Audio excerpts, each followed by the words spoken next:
I asked him pretty much straight up, why now? And ownership and coach, they have a great relationship. And the thought of perhaps Tom Brady retiring and then having their head coach retire would have been a lot for that organization all at once, right? Their star quarterback and their head coach gone. And I think for him, he just felt like the time was right. And, Todd Bowles has done an incredible job the last 2 seasons, not just running that defense, but he is a gigantic part of the leadership in that locker room and on the field. Anytime I talk to players in Tampa Bay, it's always about Bowles. And this is not taking away from BA. This is just Todd has a way of having presence in a room and getting the best out of players. Yeah. Well, so that's why he's named head coach, I suppose. What does it mean for Leftwich's future? I think Leftwich will get a head coaching job at some point. I think when you take a look at, all right, why Todd Bowles over Leftwich, right? Because I think a lot of people are wondering. Leftwich is the offensive coordinator. He's the right-hand man to Tom Brady out there. It would make sense if Tom Brady's the main guy there to put Leftwich there. But I think with Bowles' experience and his grasp on this team, of the team and this roster, there were times where Arians had to deal with some stuff, whether it was personal, whether it was medical, injury. And Todd was always just the transitional coach. Just, it was very smooth. There was no issue. And, if you peel it back a little, for those of you that have seen Todd Bowles on TV through press conferences, and he seems a little dry, a little rough, that's his personality. And it's actually way more Patriot way more Tom Brady than anything else. And it actually makes a lot of sense when you start to think about it. And I think it's going to be a really good marriage. Now, we've been talking a ton on this show about, the lack of minority head coaches in the NFL. And the fact that, prime example, David Culley, when he got the job, right, with Houston, like not being set up for success. Yeah. Now I'm seeing Todd Bowles set up for success. And you're telling me that reminds Tom Brady a lot more of the Patriot way. Give me more insight into why that is. Yeah. Well, first of all, I think Arians and Key, I think you'd agree here, there's talking it and there's walking it. And Arians has walked the walk. Yeah, I think that's the way you say it, right, that's guys? Right. He's really backed up a lot of his beliefs in really trying to diversify his staff, whether it's, adding women, and really trying to make that staff look different than it does around the league. And it's in his mind, and having tons of conversations with him over the years about it, he understood the power he had and he knew he could make change. And I think this also was a really good space for him to make sure that Todd Bowles' future was secure, that nothing was going to get in the way. And while I don't think it would, because I know ownership has also tons of respect for Bowles, and by the way, around the league, Todd was very, very close to getting other head coaching jobs this year. And if he wasn't going to be the head coach of the Bucs this year, I would have been surprised if he wasn't a head coach again next year. And, I spoke to Todd this morning about just life since New York, right? Because we look at his time with the Jets, 24-40 record, something like that, right? Or 40-24 record, 24-4 record. New York wishes it was 40-24. He struggled a bit here. He did. And there's tons of reasons, but I think growth is the most important part. And hearing him talk about what he learned about himself. And he said very, very openly that he would not be the coach he is now with that experience in New York. And this transition into a head coach again here, it doesn't seem as daunting, especially when you were with the Jets here, to go from the Jets to now Tom Brady being your quarterback. So in terms of any concerns about him being able to handle this, I have zero. Diana Rossini, thank you for jumping on with us. We're going to see you in, about an hour, not even? I know you're very busy this morning, so glad we could grab you for this. Appreciate it. Thanks, guys. Diana Rossini, ladies and gentlemen, ESPN NFL reporter. Key? Yo. What does Todd Bowles need to do differently as a head coach this time around, if anything? Well, I think it's important for him to let his staff do their job, but also he's in a perfect situation like everyone has talked about, whether it's Peter King, whether it's Mike Tannenbaum, and now Diana Rossini. He's in a perfect situation. You got a future head coach and offensive coordinator Byron Leftwich. You have a Hall of Fame first ballot as soon as I retired 24 hours later in Tom Brady at the quarterback spot. When you have a coordinator and a quarterback, everything else is on autopilot for him at that point. He can't possibly screw it up. If he screws it up, then that's because he can't coach. That's because he can't coach. Because everything is set up for success and not for failure. In New York, it was set up for failure. You know what's interesting to me, Hold on, Jim? Max. I wanted to say one thing Yeah. again to Brother Key, because we didn't get a chance to really dive deep into this, Key. Like, we've spent a lot of time on our show talk about the lack of minority head coaches in the league.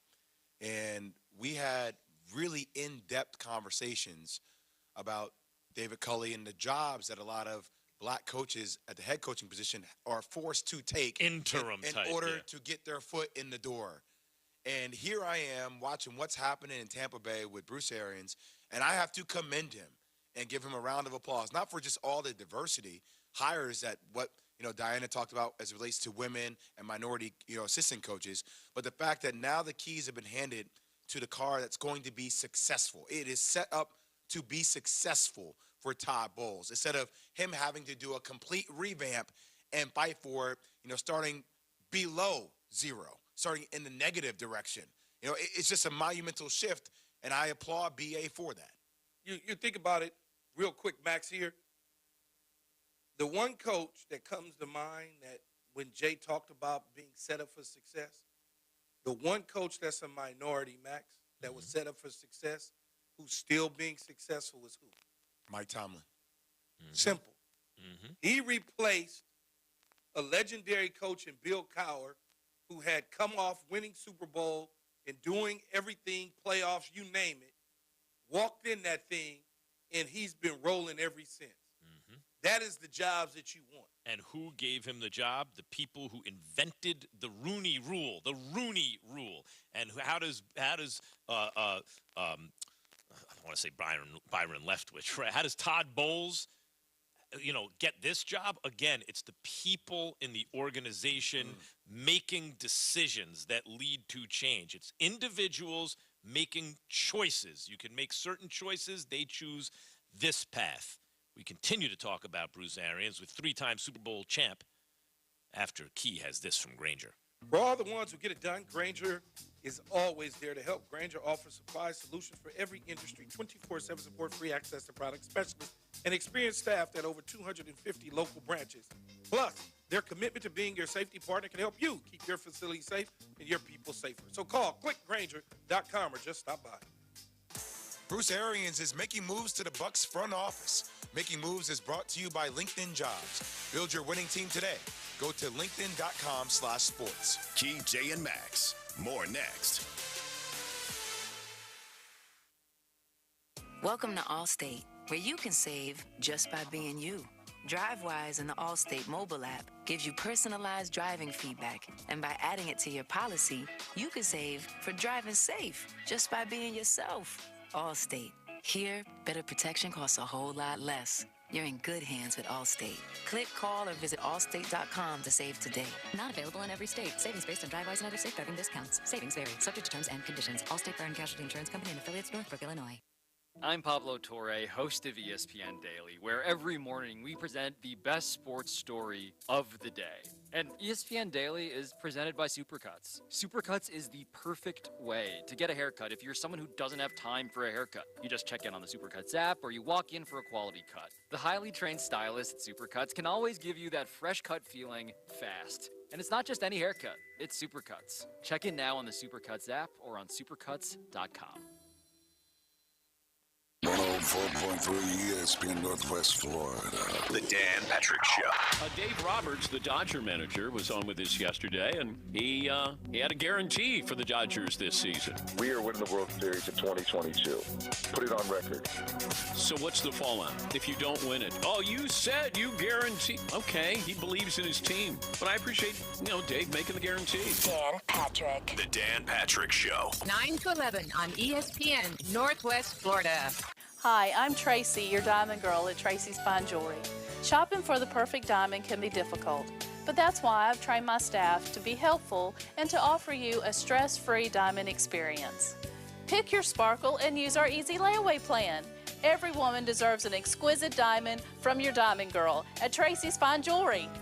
We don't work on commissions. We work for smiles and I-dos. So if you're tired of high-pressure salespeople, stop by and see us today at Tracy's Fine Jewelry. Dr. Chad Mitchell, orthopedic surgeon, specializing in sports medicine and joint replacement of the knee, shoulder, and hip. He serves our local athletes and our community. Southern Orthopedic Specialist has been the leader in orthopedic care for over 20 years. New patients are welcome. Call 850-769-KNEE to schedule an appointment. More about Dr. Mitchell and Southern Orthopedic Specialist is available on their website, southernorthopedic.com. Southern Orthopedic, getting you back in the game. Did you know that fees associated with real estate closings are virtually the same from one title company to the next? So what sets South Oak Title apart? Effective communication, customer service, expertise, and technology. If you're buying or selling real estate, refinancing a residential or commercial property, tell your realtor you want to close with South Oak Title. South Oak Title, with locations across the Southeast, including Panama City Beach, Inlet Beach, Destin, and Fort Walton Beach. Visit them online at southoaktitle.com. Hi, I'm Bobby Likas with today's Car Clinic Minute. Constant chatter can be annoying coming from a well-meaning friend, but if it's coming from your windshield wipers, chatter's more than irritating. It's dangerous. When I come back, I'll tell you why. The Car Clinic Minute. It's Bobby Likas Car Clinic, brought to you locally by Hewitt Tire and Auto. Call 850-769-7323. Your certified AAA service center and hometown towing. Visit them online at HewittTire.com. On Airport Road in Panama City. That's 850-769-7323. Hewitt Tire and Auto Center and hometown towing. Since 90% of driving decisions are based on sight, consider wiper chatter caused by flawed blades or windshield film a warning bell. Here's what to do. Inspect blades for tears. If torn, replace. If intact, clean blades with alcohol. Then, straighten wiper arms so that blades and windshield are at a 90-degree angle. Now, clean your windshield. Road grime can easily be removed using soft scrub or Bon-Ami on a damp sponge.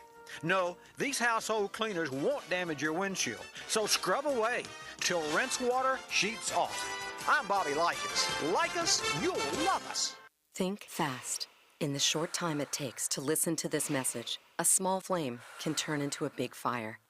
Several minutes more, and thick, poisonous smoke may have filled your lungs and reduced your ability to respond. Give it 5, and your entire home may be filled with flames. Keep breathing. We got you. Don't let your world go up in smoke. Have working smoke alarms and always stay in the kitchen when cooking at high temperatures. Learn more at usfa.fema.gov because fire is everyone's fight. Get all the local scores with the High School Sports Spotlight, weekdays at 5:45. The afternoon underdogs are live and local on 104.3 ESPN Northwest Florida. Bucks have a new head coach. Bruce Arians announcing Wednesday evening he's stepping down after 3 seasons in Tampa Bay. We're going to get a 30 for 30 someday on if there was a power struggle here. It's been a great time since he decided to come back.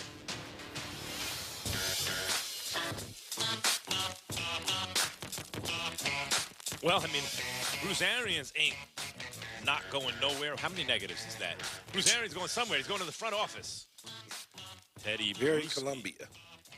Teddy Bruschi, ESPN NFL analyst and 3-time Super Bowl champ, will be joining us in moments. I'll take a Teddy Bruschi, please. Here's what I wanted to ask you at the end of the last segment, although I think Jay's question was better. And I'll ask Teddy Bruschi because he's with us now. What's going on, Ted? Guys, good morning. There he is. Good morning. I got you. So I was just wondering, I want to wonder this out loud. I just want to hear your and Key's comments on it. And Jay, like, what do you think? Like, I imagine part of Tom Brady leaving New England is he only ever knew one way as a professional for 20 years. You might want to see, especially if a team is loaded, another way of doing things, right? So he goes to Bruce Arians, who's a very different kind of coach. Now Todd Bowles is described consistently as much more Belichick-like, right, than Bruce Arians-like in terms of his approach and demeanor and all that stuff. I wonder if Tom, Teddy, is like thinking, you know what, I kind of like it that other way. That's what I'm used to. That's because he had a lot of success under Bruce Arians, but I like kind of more of what I was brought up with in the NFL. What do you think of that? Guys, there's a lot of Bill Belichick in the way he goes about things that is in Tom Brady. If just by the way, you know, his detail and the way he follows things, it's the way he was brought up. It's the way his football foundation was poured, if you will. So yes, you want to experience something. I mean, you go through it for 18, 19 years. It's like, man, you can't just, it's hard. You got to have thick skin to go through that for so long. So you want to go experience it somewhere else. He does that. And then you realize there's another way to win. But then you start to realize which way do you prefer. And I think most definitely the way that Tom Brady prefers is the structured disciplinarian type of approach, not maybe over the top that it was maybe in New England, but just more of a structured disciplinarian approach that possibly, and most definitely, Todd Bowles can probably do a little bit more structured than Bruce Arians. And Teddy's 100% right. When you look at Bill Belichick and Todd Bowles, very similar in terms of their approach. Things are more buttoned up, not so loosey like a Bruce Arians. When you think about Bruce, he likes to have a little more fun. And when Tom's been doing it for 20 years of a certain way, you coming in, you leaving the building a certain way. Yeah, going out, finding something new for a year or two, and then realizing, you know what, nah, that's not really what I wanted. I wanted more like this, because all of us can be on the same page, and it's just more of a comfort level, which is nothing wrong with that, Max. Yeah, I'm not saying there is. It seems to me that there was a kind of link there, Jay. TB, I'm curious, you know, when people hear about Todd Bowles, if you spend any time with him or know of him, like what about him makes people have the belief that he is going to be able to take and sustain the level of success that they've had with Tampa Bay? Yeah, I don't have any personal experience of Todd Bowles, but I can just say this, that Tampa Bay, they were very coordinator-driven, okay? And Bruce Arians did a great job of just not only letting them do what they do, but also setting up this whole situation. If you just, you know, Bruce Arians wanted to leave this for Todd Bowles because of the relationship they had, the history they had. I mean, Todd Bowles, I mean, and Bruce Arians have a great relationship. So, I mean, Bruce Arians being the one that's, you know, led the league in terms of diversity and head coaches in his staff, I think it's just, he just wanted to give him something that to where, did Bruce Arians retire? I'm trying to get to, because Tom Brady came back. You know what I mean? So it's in a good shape to leave for Todd Bowles. Yeah, when you think about it, Jay, it's one of those situations, right, Teddy, where Bruce wanted to do this a while ago. And he said to himself, if I did this, either Todd's going to be the head coach and put in a bad situation, or they're going to hire somebody else and he's going to get frozen out of getting an opportunity to be a head coach somewhere. So now that Tom is here, it's in a great position, great situation. Byron Leftwich is here. Special teams coordinators are here. Everybody's still intact. We brought players back. Now it's prize for him to go on a nice run. Like I mentioned a segment ago, Mike Tomlin took over when he came from the defensive coordinator of Minnesota Vikings to the head coach of the Pittsburgh Steelers for Bill Cowher. The Pittsburgh Steelers are in a great situation, and the rest was history, or has been history since then.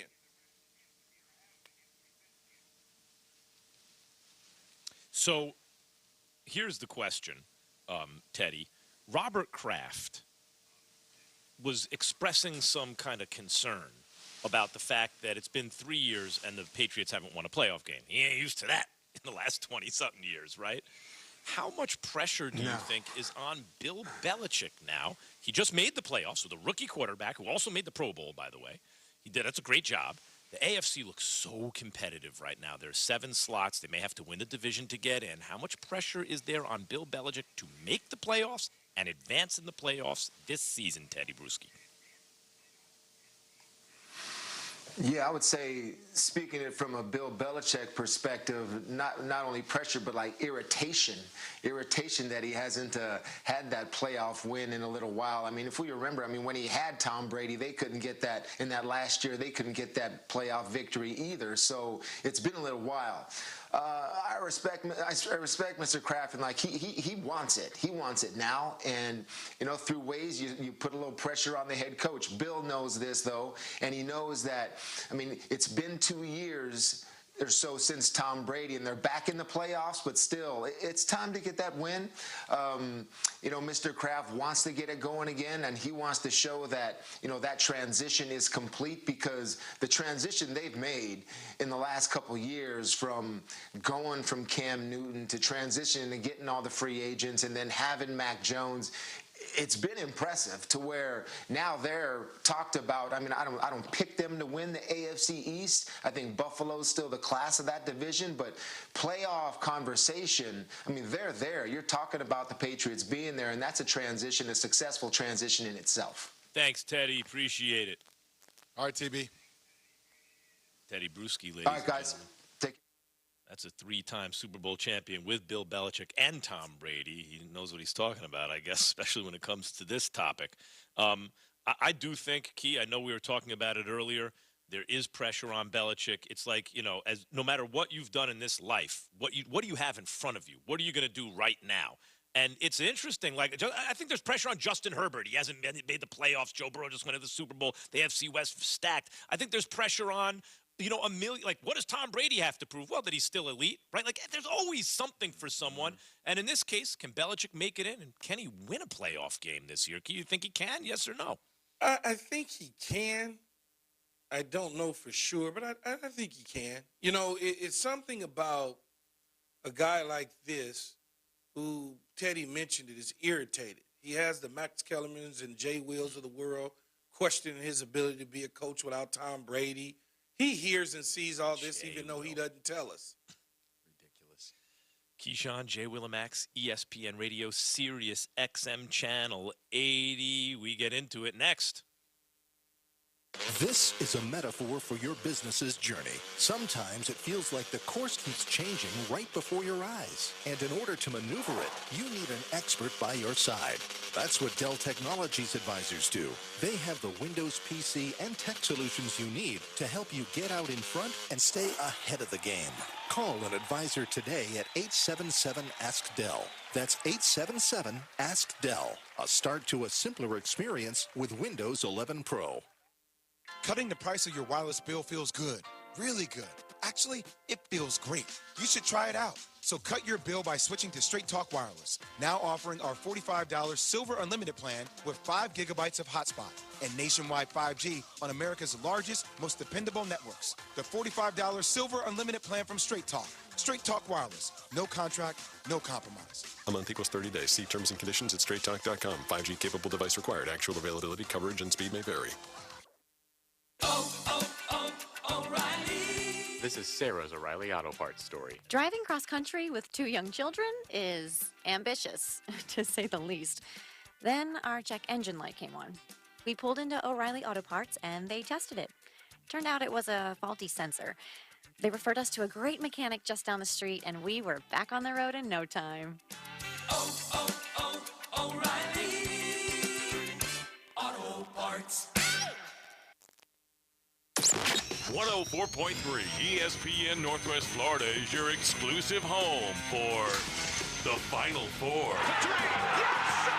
Catch all the excitement of college basketball's premier event right here. And the dream is alive!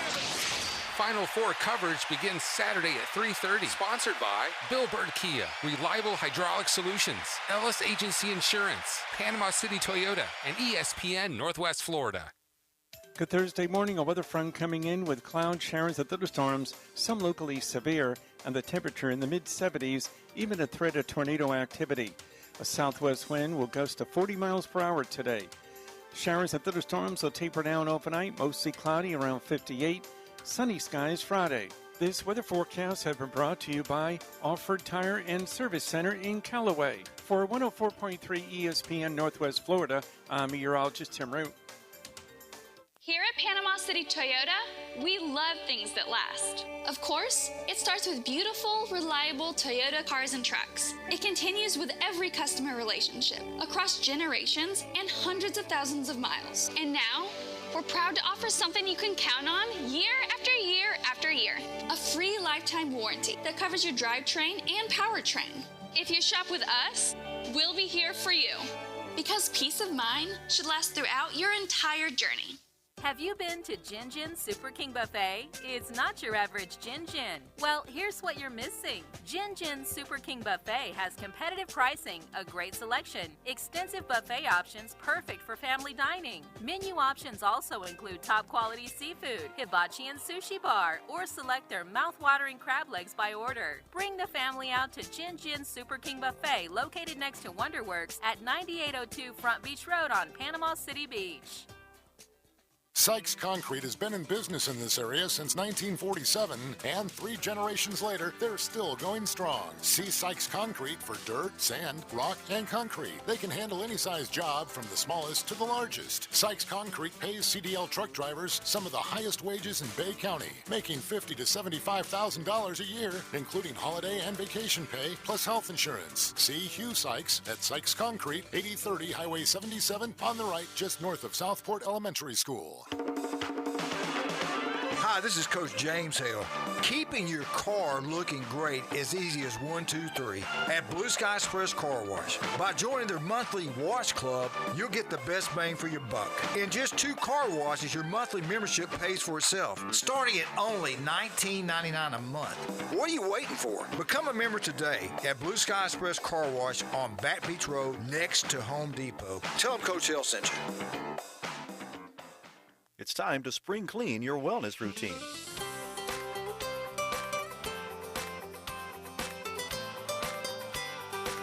Hi, Doug Chamberlain with the Samaritan Ministries Family Health Checkup. Spring cleaning your home is in season, but what about your wellness routine? Now's the perfect time to start working on those healthy resolutions you set back in January. Start by filling your plate with lean proteins and in-season fruits, leafy greens, and veggies. Next, take your fitness activities outside. The warmer weather is ideal for spending time in nature. Hiking, biking, running, even gardening counts if you're active for at least 30 minutes. Finally, evaluate how you spend your time. Take a break from technology by setting aside time each day to put your phone and tablet down. Schedule time to invest in things that help you recharge, like a relaxing bath, taking a walk, and especially spending time in prayer. For more, visit us on Facebook or at familyhealthcheckup.org. Your exclusive home from March Madness. Powered by Pepsi. WGSX Lynn in Panama City. 104.3 ESPN Northwest Florida. Lights, camera, action. It's the Coach James Hale Show. Do you know who I am? Live and local inside the J. Michaels studio. People know me. ESPN Northwest Florida. Get past the people, get past the hitman. And I think we got hit last night, early this morning. Boy, people in Mississippi, Arkansas, Louisiana, Alabama, and the Florida Panhandle got hit pretty hard with the storm system. It's Thursday. Every Thursday is one of my favorite days because I get to spend a little bit of time with Tommy Sentiment, my hero, my former boss, county AD for 23 years in Bay County, in the Hall of Fame, State Hall of Fame. Tommy Sentiment. Tommy, how you doing this morning? I'm doing good, just a little wet. Yeah, you are. You look good, though. You're looking really good. I had to wear a rain suit today.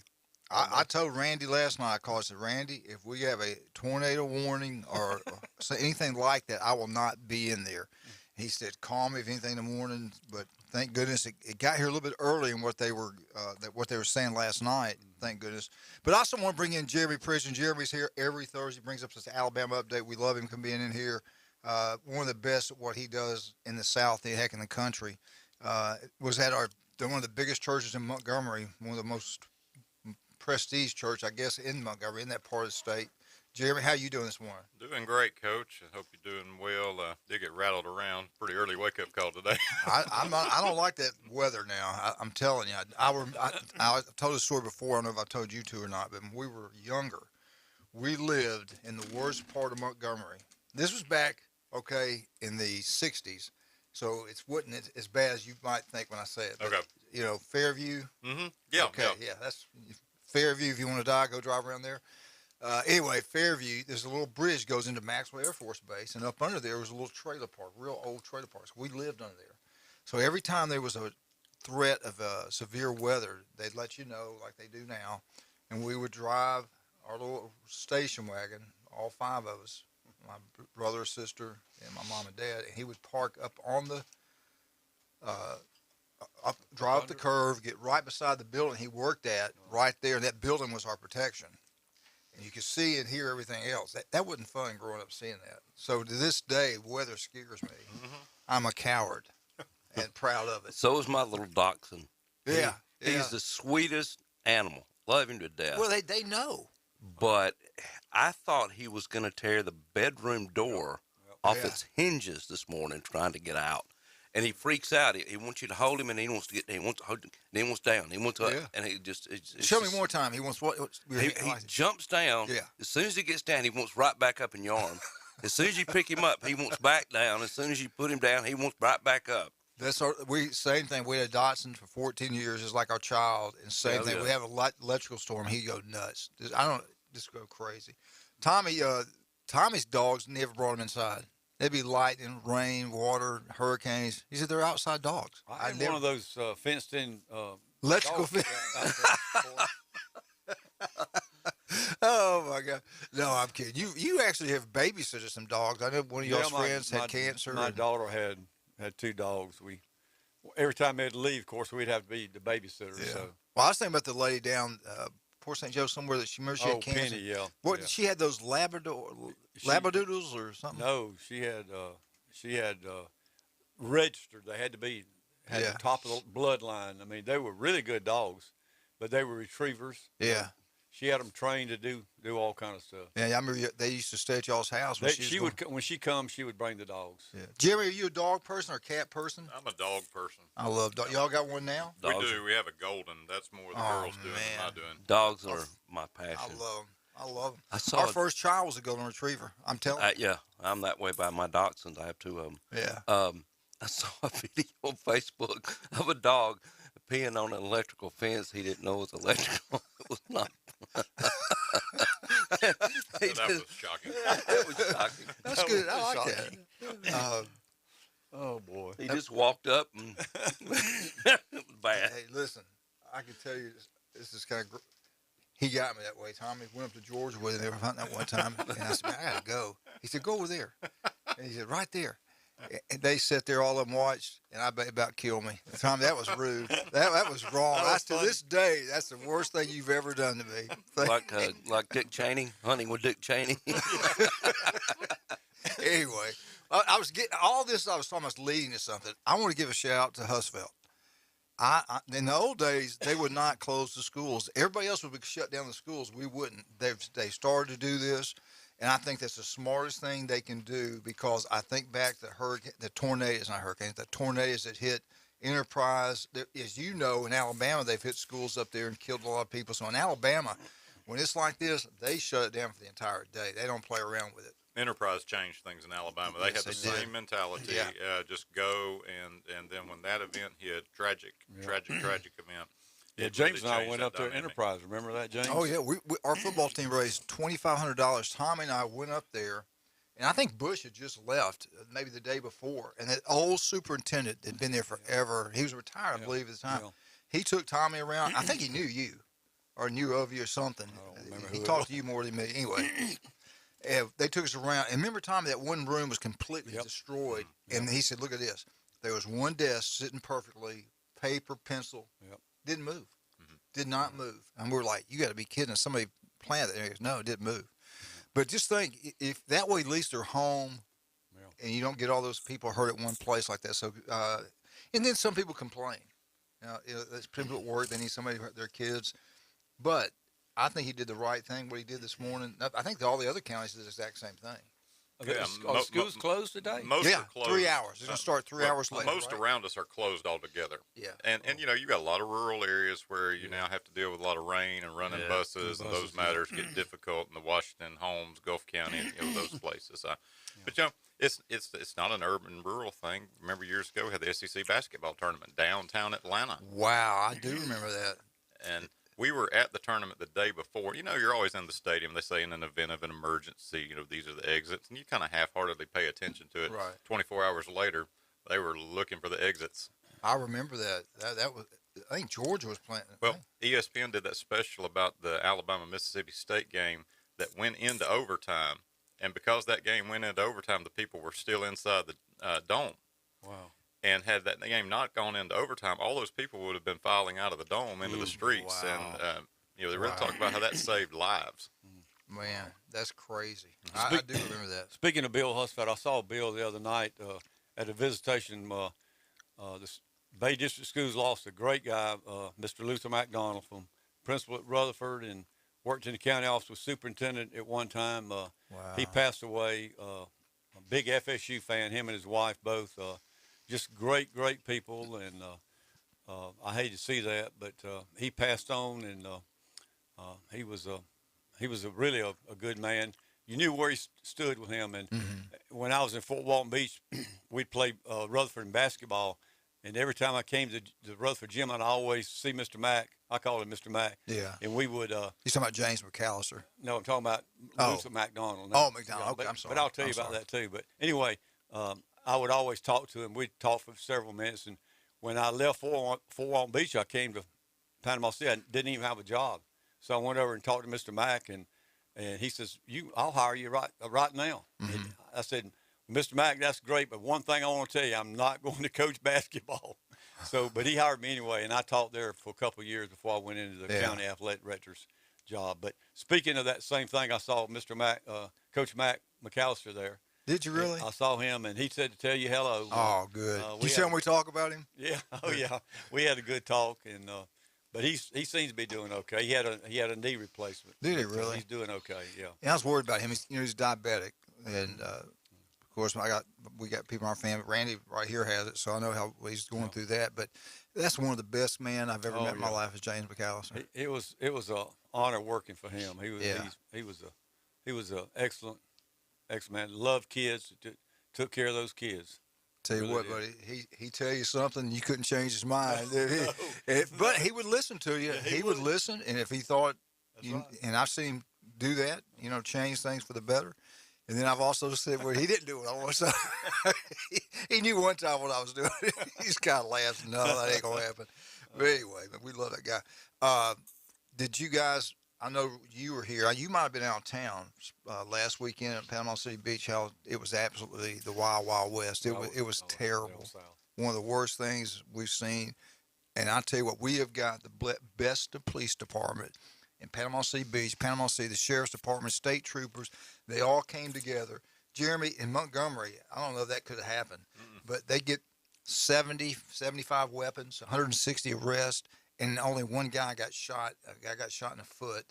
How no one got killed is a miracle. Truly. I mean, it's unbelievable. Didn't they destroy Walmart? They destroyed it. And then the local media that night, Saturday night, either they didn't know or they were covering it up because everybody in the beach was like on social media going, well, you got to be kidding me. And they said Walmart said it was kids acting rudely or something like that. Yeah, they were acting like wild animals, what they were acting like. And they showed. Hope they got some of those guys that was doing. Well. Now I don't know if this got reported to the police or not, but one guy with a service dog was in an elevator, and they beat the dog up and the guy. Ooh. There were all kind of things going on. You hit a dog, yeah. Did you see the video? It was speaking of dogs. There was a huge crowd of people. I guess it was fights and on the beach. And that was near Pineapple Willie's. Yeah, and somebody yelled out, they released the dogs, the police dogs, and that crowd dispersed. There were people running 100-yard dashes as fast as they could go. Yeah. Boom. Well, and I really believe it was planned out. How could they afford this and everything like this? It wasn't the college kids now. Well, they're supposed to be in Destin this weekend, take over Crab Island. Yeah, and the other date was the 22nd. April 22nd, and they know about the sheriff's department. You've seen that on TV. They're ready for it. We saw it all on social media. They were going there, do what the F we're going to do, take over, They ain't gonna happen over there. Crab either. Island, the only problem is they got to have a boat to get out there because they got a little game plan, and it's Well, going. if you want some interesting reading on it, go see the sort of transcripts from where Judge Shane Vann processed all 85 of those on their first appearance in an hour and 50 minutes. But there's pretty good hilarity in there. You know, he asked the bailiff at one point, "Was there a gun show in Panama City this weekend?" Did you see the mayor? I saw the mayor on the news. Which one? Panama City Beach. Yeah. No, Panama City. Greg. Yeah. Let me tell you something. Let me tell you some something. people a hard Greg time. Pernicki, that guy is the best mayor anywhere. I mean, he is incredible. You got everybody together. You know what they do? The beach, they shut down a certain time in March. Well, what do? They all come across the bridge, come over here, and go crazy.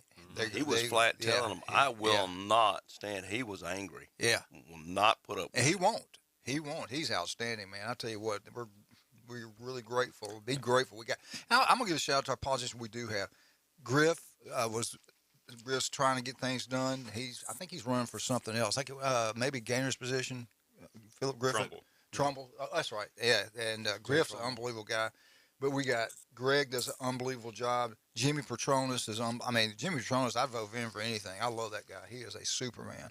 But appreciate all those guys out there. Well, you'll like this. Judge Vann was asking them because many of them were from Alabama, so they get Montgomery. Yeah, and so he'd ask them, "War Eagle, roll tide."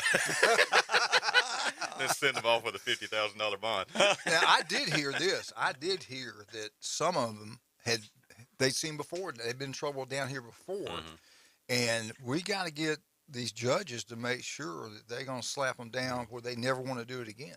Well, as it was said by one of our local officials, if they came down here and committed an offense with a gun, they'll be our guests for a little while. Yeah. Good.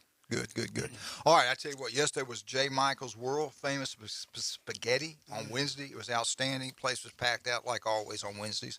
But they got the best seafood, coldest beer, J. Michael's Restaurant. Go try it out. Tell them Coach sent you. Also, South Oak Title and Closing. When you go to close, you demand Chuck Tucker. You talking about the Rutherford, old-time principal at Rutherford just passed away.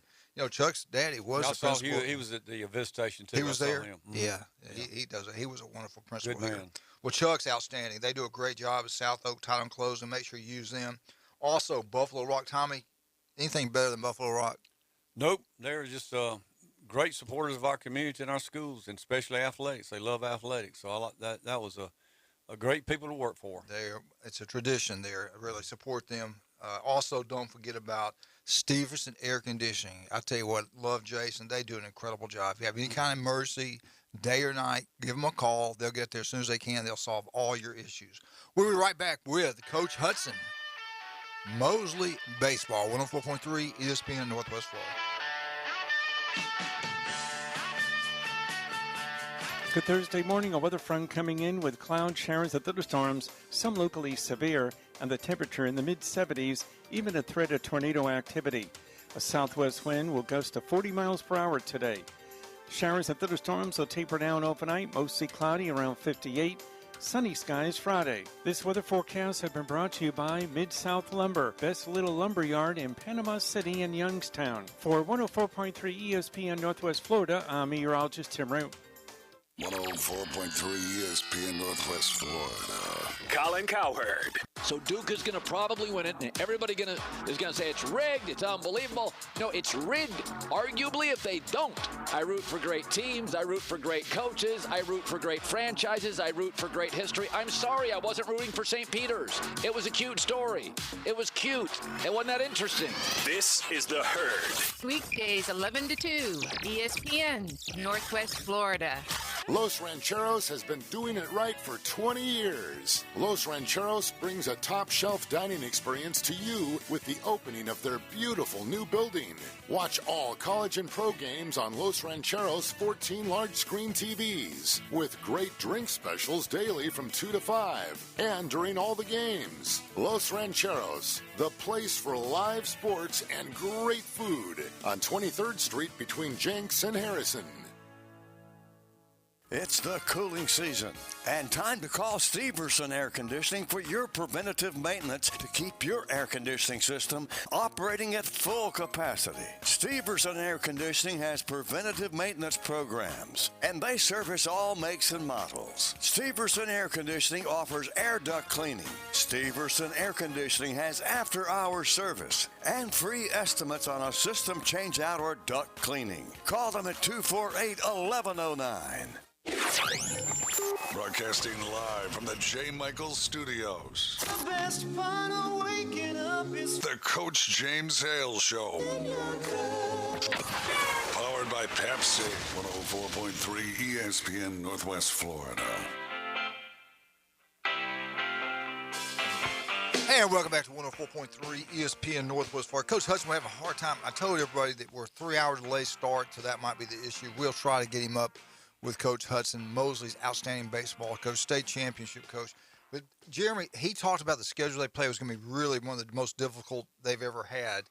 And everybody, like you pointed out, every time they step on the field, everybody around here wants to beat Mosley. Yep. And they get an opportunity, they're going to do it, and they're going to put the hammer down. And they struggle a little bit. Talk about that. Well, we've had the opportunity to talk to Coach Hudson, and he had to schedule up one to find people who would play him. Right. Because when you are successful and you're here locally, you're not just going to schedule 2 L's.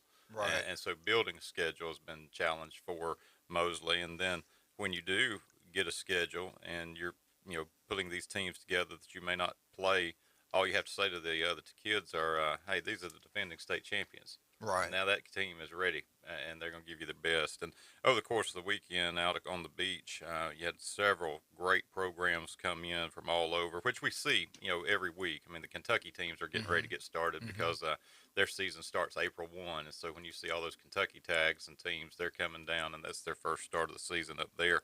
But, 13-inning ball game against Houston County was tough. I know they burned a lot of pitching in that opener, and they dropped that one 3-2, and you lose a heartbreaker on the first game in a kind of 4-game set. That kind of sets the tone, and I think that created a bit of a hangover for him the rest of the way. So, and I think we've got him. I think we got Coach. Coach, how you doing this morning? Hey, I'm doing great. Never heard the phone ring, guys. I don't know what's going on. I was waiting around. I thought, why are they calling me? I turned the radio on. I'm like, wait a minute, they're talking about me now, huh? Yeah, Randy said that the voice thing said was full too. So you might, I don't know if your volume's up or what, but I must be down. Yeah, that must be what happened. Yeah. So check your voicemails when you get off the phone. Hey, are you okay? Were you safe last night in the storm? Did you make it through okay? Yeah. It was fine with us. I woke up this morning and saw the storm heading. I guess there was supposed to be a tornado real close by. But, I was worried about my roll-away batting cage, our turtle that we have on the field. Every time the wind blows, that thing ends up on the other side of the campus somewhere. Is your scoreboard still there, John? The scoreboard is standing. It is still up. Yeah. Good.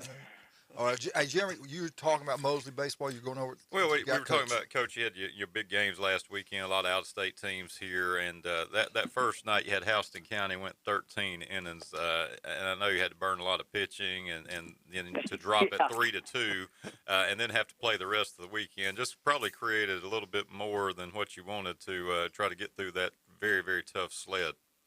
Yeah, you go in thinking 28 innings in 3 days is not normal for high school with 4 games in 3 days. And the first night out, you go through an extra game basically with, the 13-inning game. But, played great. We really just did a fantastic job that night. And Hudson Rowan was just outstanding on the mound. And, we had 3 guys that came in and pitched, and everybody did a wonderful job. I mean, we played a great game. Wish we could have got that W there, but had our chances, and kind of made a mistake late where we thought we could have maybe put them away and let them tie it back up again on us.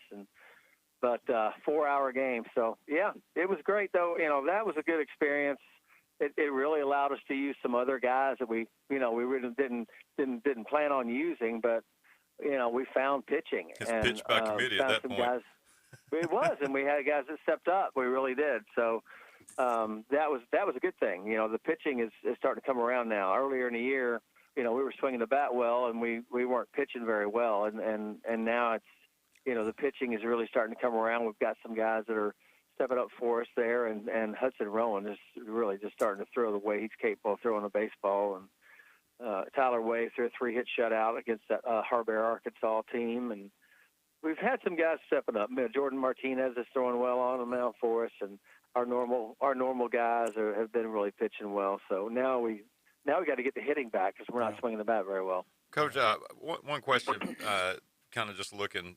We've talked about your schedule, talked about having to play up, finding competition, being the defending state champions, and I know there's no better success than kind of getting that W, and yet when you're dropping these games close, and it's a team that's been accustomed to success, a program. How do you help 15, 16, 17-year-old kids, continue to believe, even when they're coming up a little short, that you're putting the right things in place to prepare for down the road? Yeah, it is. It's tough on them. But the first thing a lot of kids want to do is they want to start, you want to start making, that's, that call and this call and, something else is going on. And, we just want to make sure that we're holding each person accountable and responsible for what's happening. Because it's easy. You can find an excuse every single at bat. I mean, there's going to be an umpire's call for somewhere along the way, strike one, strike two, strike three, that you could maybe complain about and say, well, I thought that pitch was outside. But, everything looks outside to us right now, and that's a big sign that we're trying to pull. We're trying to do too much. And, whenever you start looking up and you realize you're not swinging, your average is not great, then you start pressing. Then you're trying to get a hit every at bat, and that's just not the way hitting works. You have to let it come to you and take pitches that aren't strikes. We're just, they got in their own head a little bit and started, like I say, trying to do too much and swinging at early pitches that are, not good pitches to hit and falling behind in the count. And it's a lot easier to hit 1-0 and 2-1 than it is 0-1 and 1-2. And a lot of times it's just that one pitch in an at bat that you get antsy and you swing at something you shouldn't swing at, and now that changes the entire at bat, based on the pitch count. So kind of pressing a little bit. Yeah. Mm-hmm. Looking down the line, I know you've got some great teams ahead of you. There's great programs out there, but I really feel like looking at your schedule, you've kind of gotten through the gauntlet, if you will, and kind of focusing on the second half of the season, looking toward the postseason. It is, to me, one of those places where if you guys just kind of take care of what they can do, the things are going to start to fall into place. Do you have that sense about it? Yeah, exactly. Like I say, as long as they're working on the things they need to work on. That's why we played this kind of competition, is to see what your weaknesses are and work on those. And as long as we're going to continue to do that and keep working hard, some of them need to press, not press so much, and others need to realize they need to make some adjustments. So, but yes, absolutely. We're almost halfway through the year now, and we kind of felt like that with the schedule, that once we get through the tournament here, it's going to be time to really hone in and get this thing together. And hopefully, everybody's going to patch up their issues that they have here and there, and we can maybe get on a little bit of a roll. It's not very easy. We've got Childs tomorrow or today. Yeah, I was going to ask, is that one still on, or are you just waiting to see what happens over there with the weather? We are, yeah. They've got a full field tarp on their field, they said, over there. So they've got the tarp on there, and it should stop raining. He told me around 1 o'clock. Okay. So, hopefully it maybe break up a little bit as it heads their way. We got a ton of rain in a shorter period of time here, but these fronts go. Sometimes you get lucky and you don't get the thick part of the rain. So we're going to do everything we can to get this game in, because it's we need to play. So what do you know about the Timberwolves? I know it's the only time you've got them on the schedule. And who are you throwing tonight? Yeah, we play Childs home and away every year. Okay. One year it's our place, the next year it's there. We usually switch that up with Lincoln and play Lincoln, opposite, which home and away. And but Lincoln didn't play this year. But we're over there. They are good. They swing the bat. They were a highly ranked team preseason. They've got a ton of really good baseball players at Childs. They're about as loaded a team as we've seen from a Childs team, and everyone over there has told me that's the loaded team in town. and they really kind of struggled a little bit this year. They weren't hitting the ball the way they were capable of. And then now the last 3 games, I think they put 11, 12, and 14 runs on the board. I know they played a Live Oak team last night with a 90-mile-an-hour arm on their UCF commit, who's a really good pitcher. And I think they scored 12 runs, 9 off of him in 3 or 4 innings, and had about 14 hits on the game. So they've had multiple double-digit games here in a row, and I think they're starting to find their stride right now over there as well. We're throwing Hudson Rowan at them, and if Hud's throwing well, there's not many teams that are going to hit him hard. So it's going to be a good match. I think the wind's going to be blowing out. All this wind we have, I think, is straight out of there tonight. So it might be a fun game. It's going to be a fun game. But Hudson's on the mound. He's been throwing well. So we'll go over and see what we can do with them. Hey, John, this is Tommy. How you doing? I'm doing good, Tommy. Listen, at this time of the season, when you scheduled all those teams and you look at your point in this time of the season, how do you feel about your team? Did you feel like you'd probably win more games or be about where you are? Because I know the kids understand when they have a tough schedule, you're actually planning for the postseason. You're trying to get them ready for the playoffs. So how do you feel about them now? I thought we should have been 2 games ahead of where we're at. That's what I thought we'd probably be. Yeah. I thought we may be, 7-5 or 8-4, 7-5. It's just what do you think going into it? The competition and I really feel like, and now that we've played through these games, I think most people feel this way, I guess. But I really feel like we could have got a couple more even than that. But we. Face, good pitching doesn't mean it's 90 miles an hour all the time. And we faced some other guy. One of the best pitchers we saw in that tournament was from Modder Lakes. He was 80 miles an hour, but just really, really knew how to throw the curveball, where he wanted to, and made us chase it. And it was a sharp little breaking ball, and so. But you feel like you could have won more, but then you look back and go, you know what, they were really good. So we had to play well, and we just didn't play quite as well as I was hoping we would, but. We're not far off from where I thought we'd be, to tell you the truth. Yeah, good. Coach, did you have somebody commit this past week? One of your players? Well, yeah, Banks Byers. That's right. We've had a few. Yeah, we've had a few Banks. Where's he going to go? Where's he going? Gulf Coast. Gulf Coast, that's right. Okay, I thought I saw that. Yeah, he's a good kid, man. Yeah. Really good family. Oh, yeah. Yeah, he's had a really good year for us. Well, listen, our time is run out. I don't know what I was going to tell you, but Cole Horton's also heading there. He's another one that's recently got the offer from Gulf Coast. So we've had a few. We got about 4 or 5 guys heading to Gulf Coast. Well, that's outstanding. Coach, we got to go. Thank you so much for coming on. We'll talk to you next Thursday. Good luck and stay safe. Yeah, all right, great. Thanks, guys. Thanks, John. Right, tell you what, you want to go where you can get a chance to win championships, get your kids scholarships. Nobody does it better than him. I tell you what, he does an incredible job. All right, let's talk about some of our great people. Let's talk about a great guy that does a great job. That's Dr. Chad Mitchell. Did you ever get it? No. Well, we talked about the X-rays and stuff. Dr. Chad Mitchell does an incredible job. 22 years on Bay County sidelines. Give him a call at Southern Orthopedics. He'll take care of you. Also, Bay Point Golf. No place better than Bay Point. Go play there once. You'll always want to go back. They're doing a great job, and Club 72 will be open Thursday night. And on Fridays and Saturdays, the place to go. You don't have to wait the crowds. You don't have to fight the spring breakers. You don't have to worry about during the summertime. It's going to be the place to go. I'm telling you that right now. Rudy's Barbecue on Back Beach Road. Ethan Boyd does an incredible job. The best turkey sandwich you'll get anywhere. And everybody knows it's world-famous barbecue. We'll be right back. 104.3 ESPN Northwest Florida.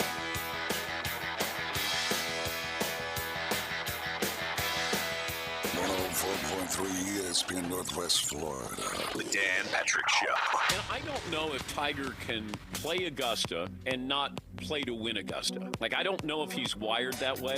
And, he doesn't have to prove himself anymore. And, it's always, you kind of prove to yourself. Tom Brady can't be the GOATer.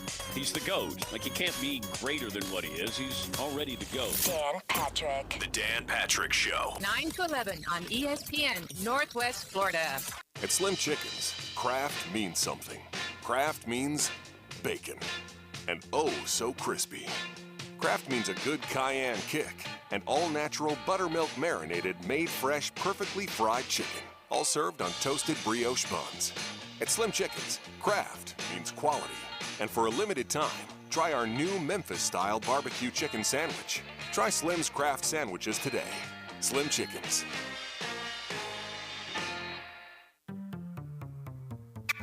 In 22, the thing to do is reboot the whole family at That Boot Store. With name brand Western wear for the smallest to the largest Wrangler is available at That Boot Store. Need durable name brand Carhartt work clothes at a price you can afford? Stop by That Boot Store. Next to Billboard Kia on 15th Street. Open Tuesday through Thursday 9 to 5, Friday and Saturday 9 to 5:30. Remember Joe's motto, always keep Jesus in your new year. Dairyland is your land. It's car insurance that keeps you on the road so that you can make it to work on time. Its payment plans are flexible for when life gets complicated. It's affordable coverage to help you get back on the road again, even if you've taken a break. Because Dairyland is auto insurance that's customized to fit your life. Dairyland is your land. Need affordable car insurance, but you've made a mistake? You've got options. Contact Ellis Agency Insurance at 763-1627 or ellisagency.net. The #1 SEC call-in show is now twice as big. It's double the Paul Feinbaum Show. Weeknights starting at 6. Okay, but also go faster. Now back to the Coach James Hale Show inside the J. Michaels Studio. 104.3 ESPN Northwest Florida. Knowles fans, get ready. It's the FSU Update. Brought to you by Newbies. On the Coach James Hale Show on 104.3 ESPN Northwest Florida.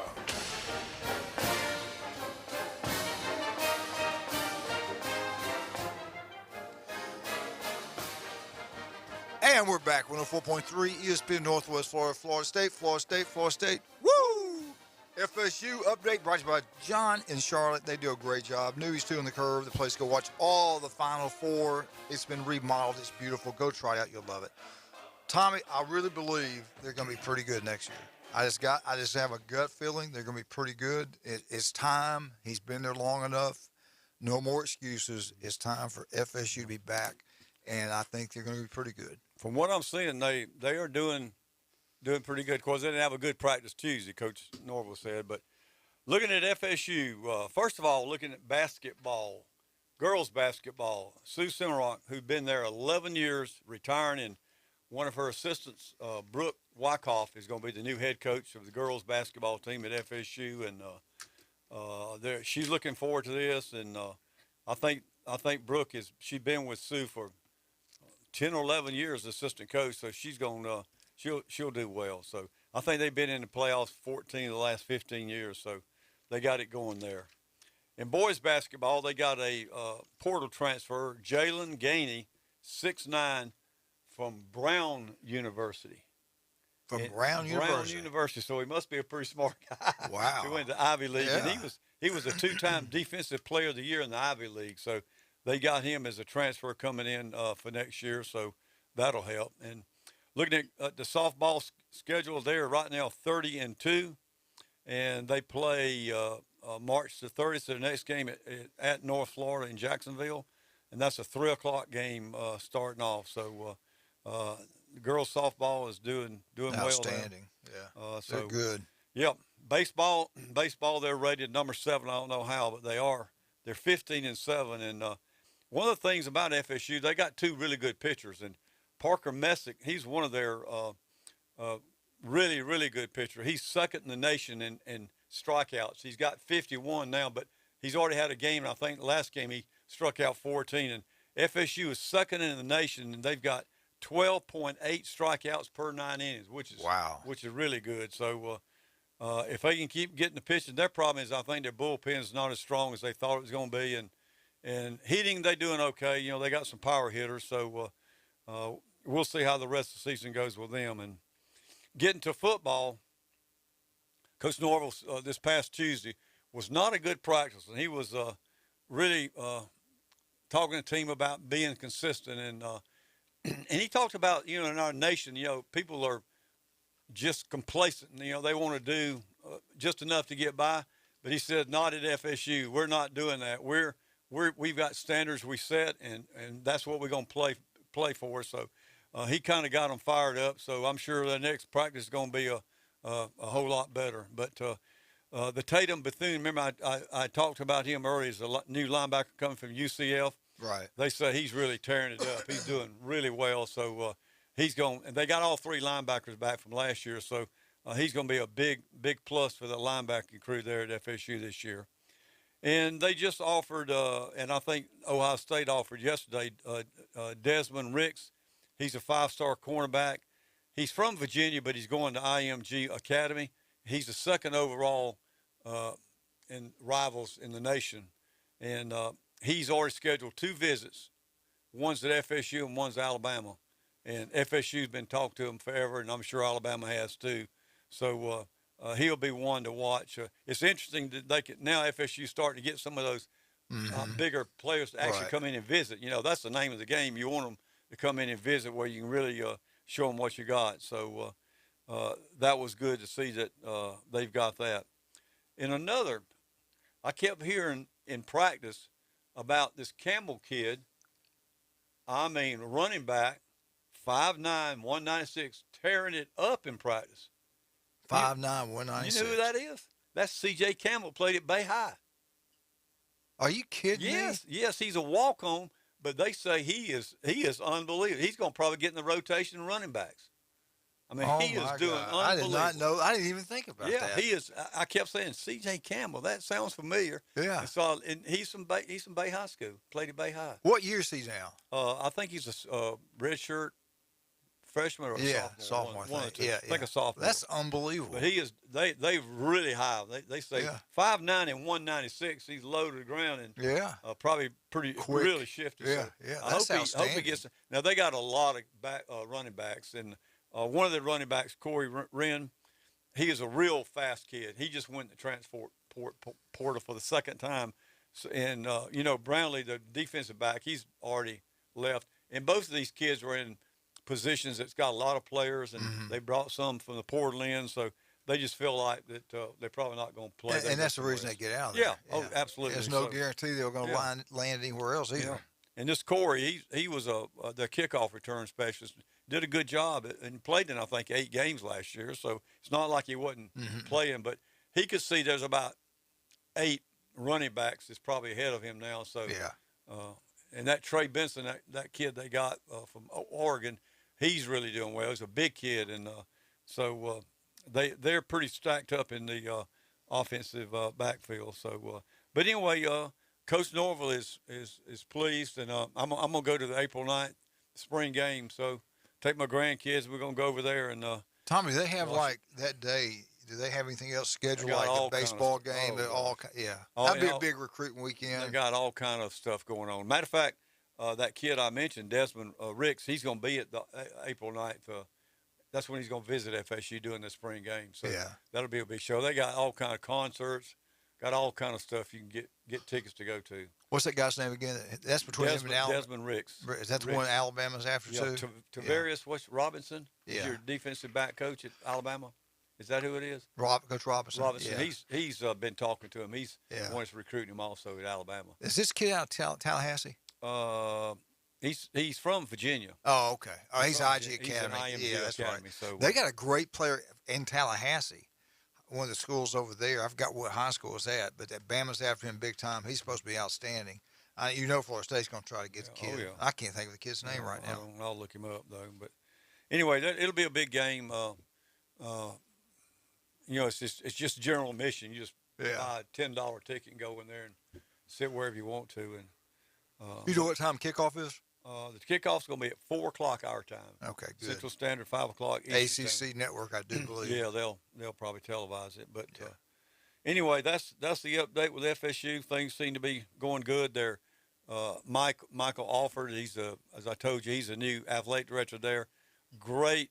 I mean, I was very impressed with him. I met him when I was at the game over there, and he came up in the box where I was, and I was very impressed with him. He's going to really get FSU going. He's spending some money on football. He's not like some of the other ones. Good. They need it. He's getting with it. So Well, you heard about the new locker room? They went crazy over that. Yeah. They're getting more staff, more staffing budget. Hiring a bunch of different folks. They have to. They got to step it up. Florida's doing it now.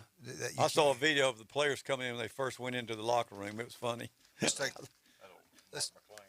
this phone call. Good morning. Good morning. How are y'all doing today? We're doing great. How are you doing? I'm doing well. This is Mark McClain. I was calling. I thought about harassing Brother Jeremy there for a little bit. Go ahead. Go ahead. Hey, Mark. Good morning. How you doing? Get him. I'm doing great. I understand y'all were talking about C.J. Campbell a little while ago, and I wanted to call in as a representative of the Live Like Drew Foundation and brag on him a little bit. He was actually one of our scholarship recipients last year. So So we're pumped. We're pumped to have him representing us. He's doing well over there, Mark, at FSU. They real high on him. That's what I heard. I heard he's been standing out in practice, and I know Coach Bland was a big fan of his, and he's a heck of an athlete and a great person as well. How'd y'all's golf tournament go? It seemed like there's a lot of people there. It went great. First off, we had probably the best weather you could ask for. Yeah, it was beautiful. Yeah. But I would love to give a shout out to the folks over at Bay Point, Ryan Mulvey and Gavin Bird. Those guys, they do a fantastic job setting all that up for us and getting it organized. But we had a completely full tournament, which is always a great deal. We were blessed to have great weather and lots of good folks out there and raise a lot of money for a good cause. Well, people out there don't realize. Why don't you explain to them what that golf tournament's all about? Sure. So the Live Like Drew Foundation was established in honor of my brother, Drew McClain, who we lost in 2012 to a car accident. And Drew, just from an early age, he just had an enthusiasm and passion for helping others out and doing random acts of kindness. And so in 2012, as we were approaching it was his first birthday since his passing, his wife actually came up with the idea of, not really knowing how the emotions were going to run that day and how we wanted to honor that day. So she decided that we were just going to promote this big random act of kindness day. And it was just incredible, all the acts of kindness that were done that day and the response we got from the community. And from that, the Live Like Drew Foundation was born. And it basically is us just trying to continue the things that Drew was already doing and be there for the community and do things and love on people as needed. Actually, I did want to plug real quick. We do have a big event tonight at the Mosley High School, the Gretchen Nelson Scott Fine Arts Center. It's an evening with Sean Dietrich, which I'm not sure if you guys are familiar with him, but he's known as Sean of the South. And it should be a fantastic show tonight, starting at 6 o'clock. If anybody's interested, all proceeds from that event go towards the Bay County Council on Aging. Hey, Mark, can you hold on for a minute? We have to take this break. I don't want you to hang up. Can you hold on, and we'll finish up with this, because I want you to talk to Jeremy some, too. He wants to talk to you. Absolutely. All right, so don't hang up now, okay? We'll be right back with you. All right, if you want your vehicle to look brand new, please go try Blue Sky Express Car Wash on Back Beach Road. Back Beach Road, take a right on Alf Coleman, take another right, and you're right there. You buy a ticket for $19.95 the whole month, not just one car wash, the whole month. If you go a little bit cheaper, the second car wash, it pays for itself. So you want to get to $19.95 a month. They do an incredible job. Also, let's talk about Newbies on Back Beach Road. They appreciate them sponsoring the Florida State Update. John and Sharp do an incredible job. Wonderful people in this community. Go support them. Dr. Ward, 1 in 5 develop skin cancer. If it doesn't look right, feel right, go see Dr. Ward. Max Fit Sports Nutrition, Jason Kovaleski. He'll be in here tomorrow. We'll be right back. We got Mark on the phone with us. Be right back. 104.3 ESPN Northwest Florida.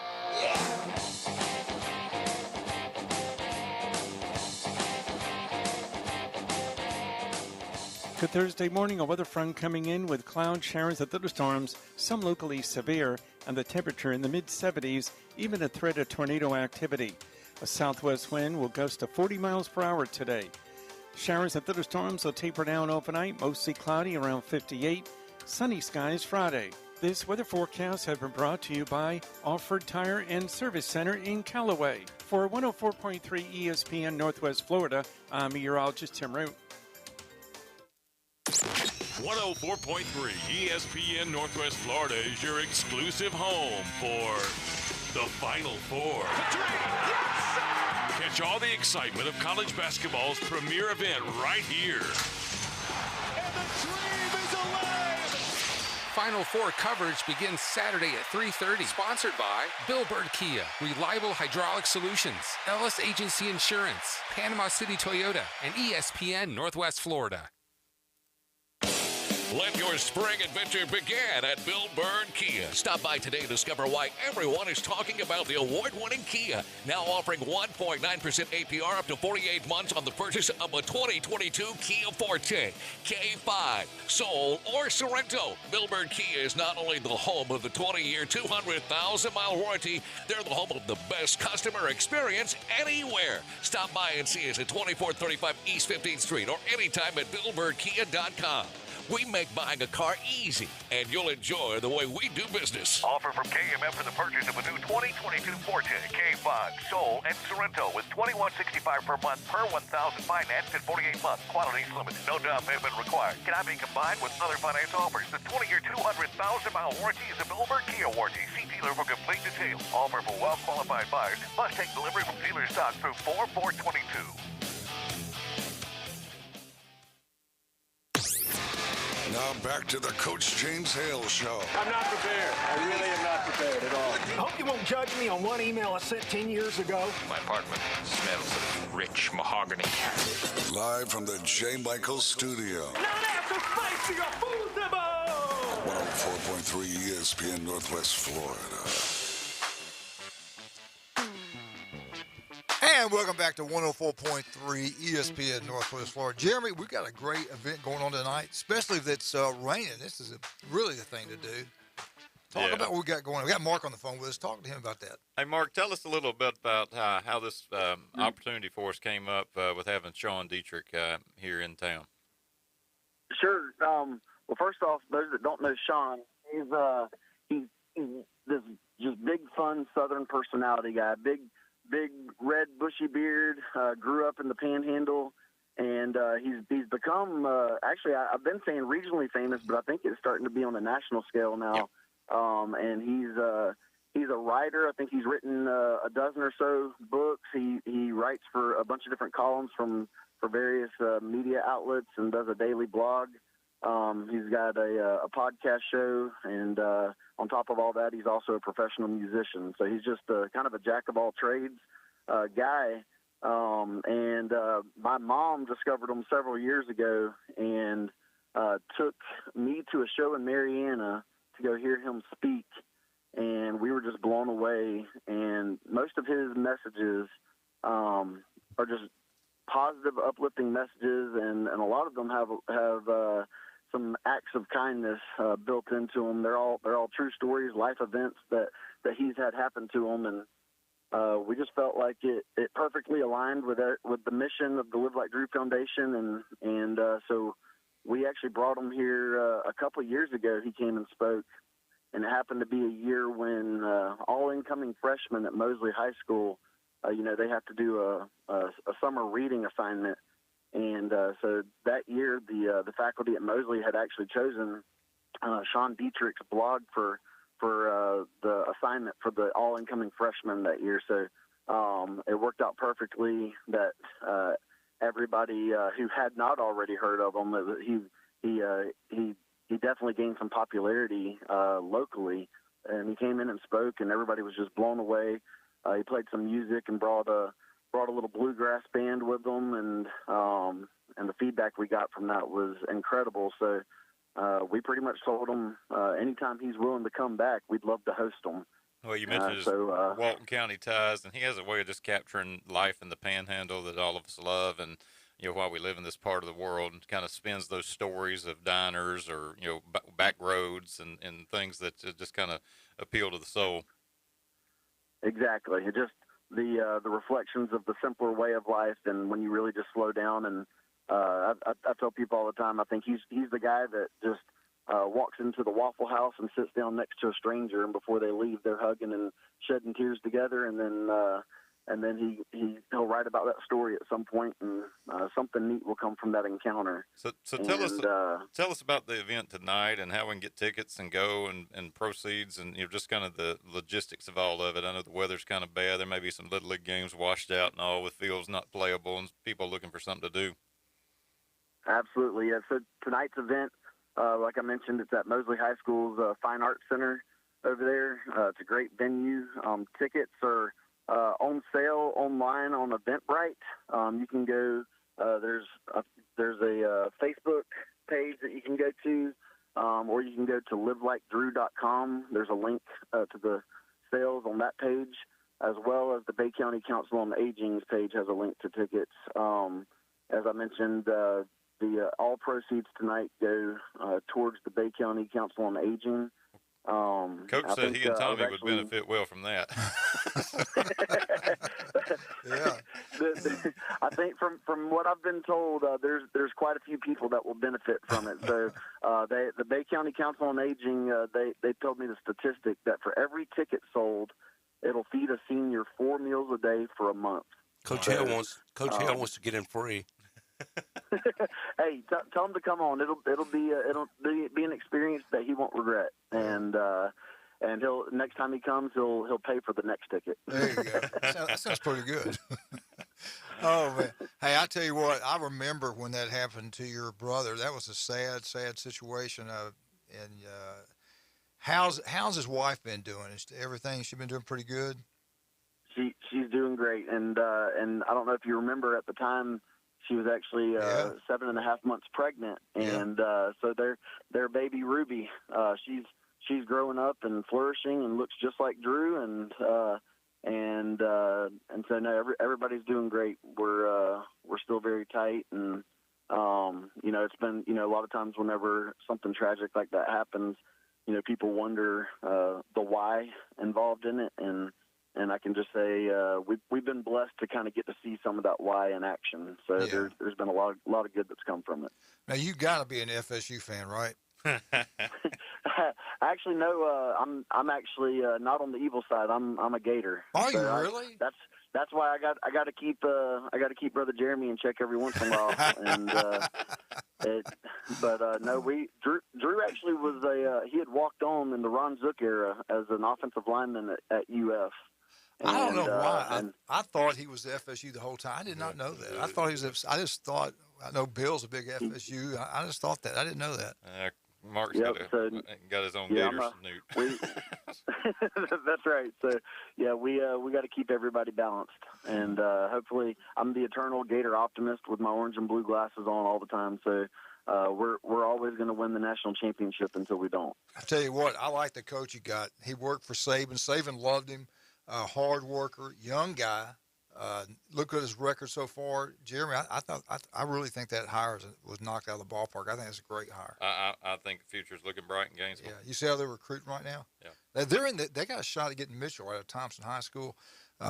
Alabama, he mentioned Alabama, Florida. I think it's going to be between. Well, and it's Utah, really hard to get away from Utah Alabama. game one already gets the team focused. Yeah, you've got to be ready game one. You don't have that typical Florida opener of Eastern Washington, Votech, or I mean they've got a great opening matchup there. Pac-12. Yeah, Mark, are you going to go down and watch them play? Their spring game's going to be on a Thursday night. You know what he said? Very religious guy. He wanted the kids to be able to go home for Easter, so they're going to have it the Thursday. That way they can all go home. He wants all the kids on campus to be there. Because most people won't do that. Most people are going to do it on the weekend and get the boosters there. But he did that. I thought that's pretty cool. Are you going to go watch it, Mark? I'm sure it's going to be on the SEC. Matter of fact, it is on the SEC network. I won't be in person, but I plan on watching it on the SEC network. And I did see where it got moved to that Thursday night. I think that was good. I think it's actually going to be a good thing. He'll get a lot of eyes on the program and kind of be the only show to focus on for that night. And but I plan on being there for game one against Utah. I think that's going to be an exciting one. So I think that one will set the tone. But a lot of excitement in Gainesville, and hopefully we can live up to the hype. I hope it's hot and humid that day when Utah. I hope it's a day game. Yeah. Let's make them sweat. Yeah, about 2:30. Yeah. Let's make them pay for the trip. Hey, listen, Mark, don't hang up. We're going to give you a $25 gift certificate to Rudy's Barbecue. Have you been there yet? I have not. I've heard great things. Oh, my God. You'll love it. The guy that runs it, Ethan Boyd's an incredible young man. And we'll figure out when you and I can go together. Jeremy's down there quite a bit. Yeah. Sounds great. Yeah. All right, don't hang up. Randy will tell you what you need to do, okay? All right, thank you very much. Thank you so much for calling. Call Thank you, back Mark. now. Call back, Mark. Thank you. That was a great call. Let's get into Arnold real quick, man. Moss is tearing it up. Freshman. He's committed to Florida already as a freshman. Mm-hmm. Freshman kid. Tearing it up. The other, Jones has another great freshman pitcher. And what a game, man.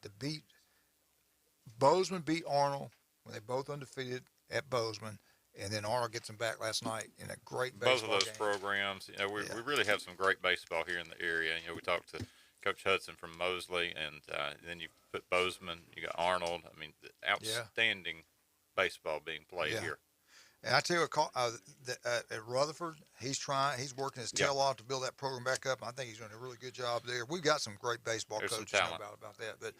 But I'm telling you, there's a push on the beach really hard. Let's keep them on the beach. Let's keep all these athletes on the beach. If we can do that, they think they can compete with anybody. They've got Campbell's a football coach doing an unbelievable job over there. Basketball guy, young guy from out of Birmingham. His dad's a coach up there. He's doing a great job.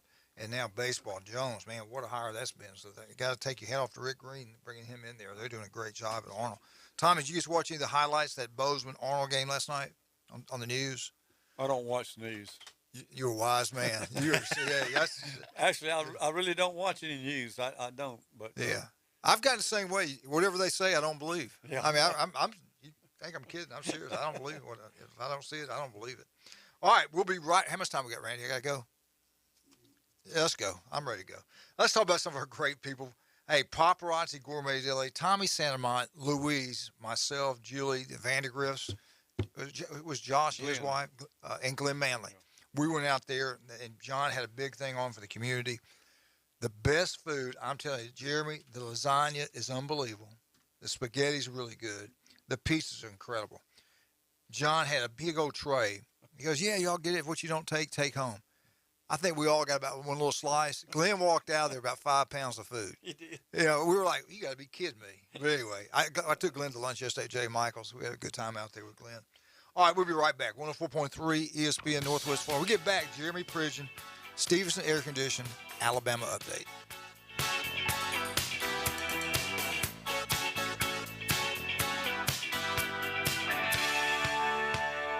ESPN Northwest Florida. Mike Greenberg is Greeny. They've done everything they can to justify taking Tua and done everything they can to give him every chance to succeed. They spent $1 trillion on their offensive line. They took Jalen Waddle last year, and now they've just made Tyreek Hill the most expensive receiver in NFL history and traded all these draft picks, including a number 1 for him. That's why the Dolphins did. Weekday afternoons from 2 till 4, 104.3 ESPN Northwest Florida.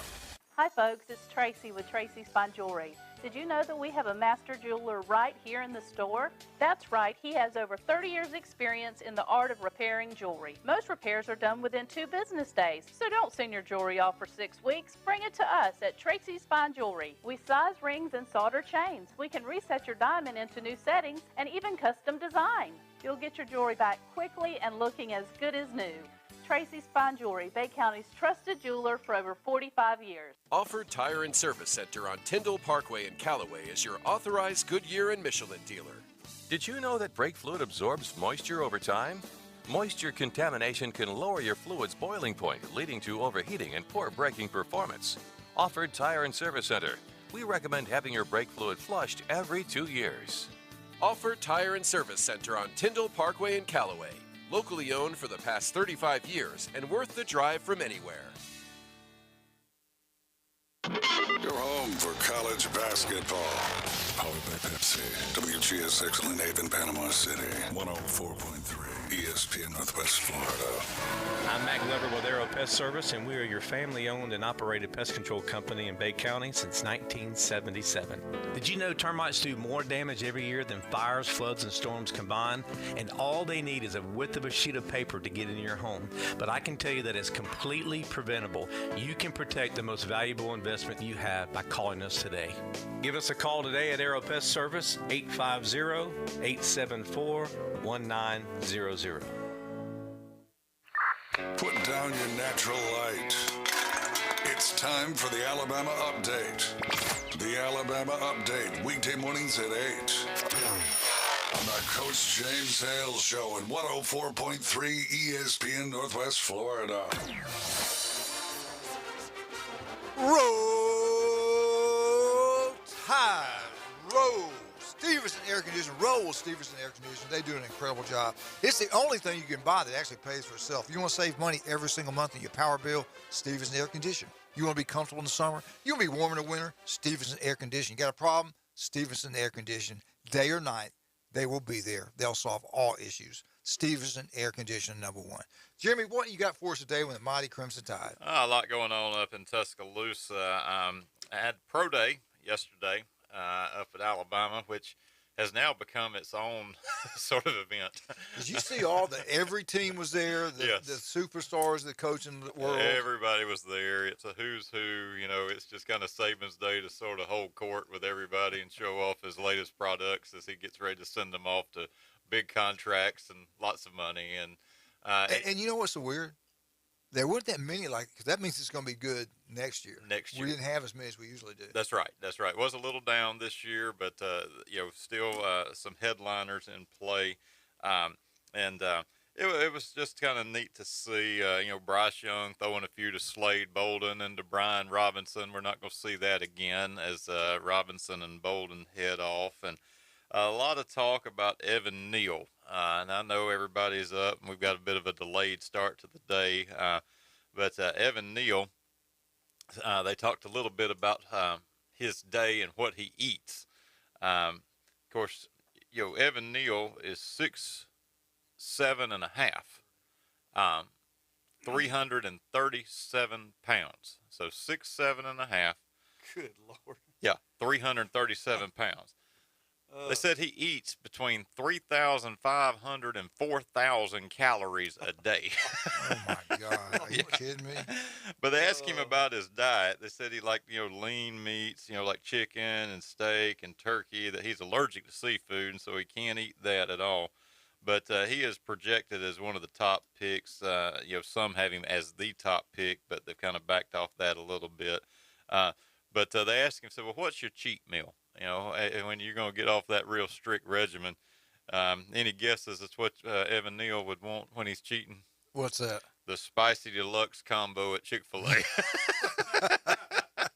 Spicy Deluxe. He said in the previous day he'd eat 2 of those, but he can only do about 1 now is what's expected of him. But 6'7.5" right to start with, but 4,000 calories in a day. I mean, could you imagine? No.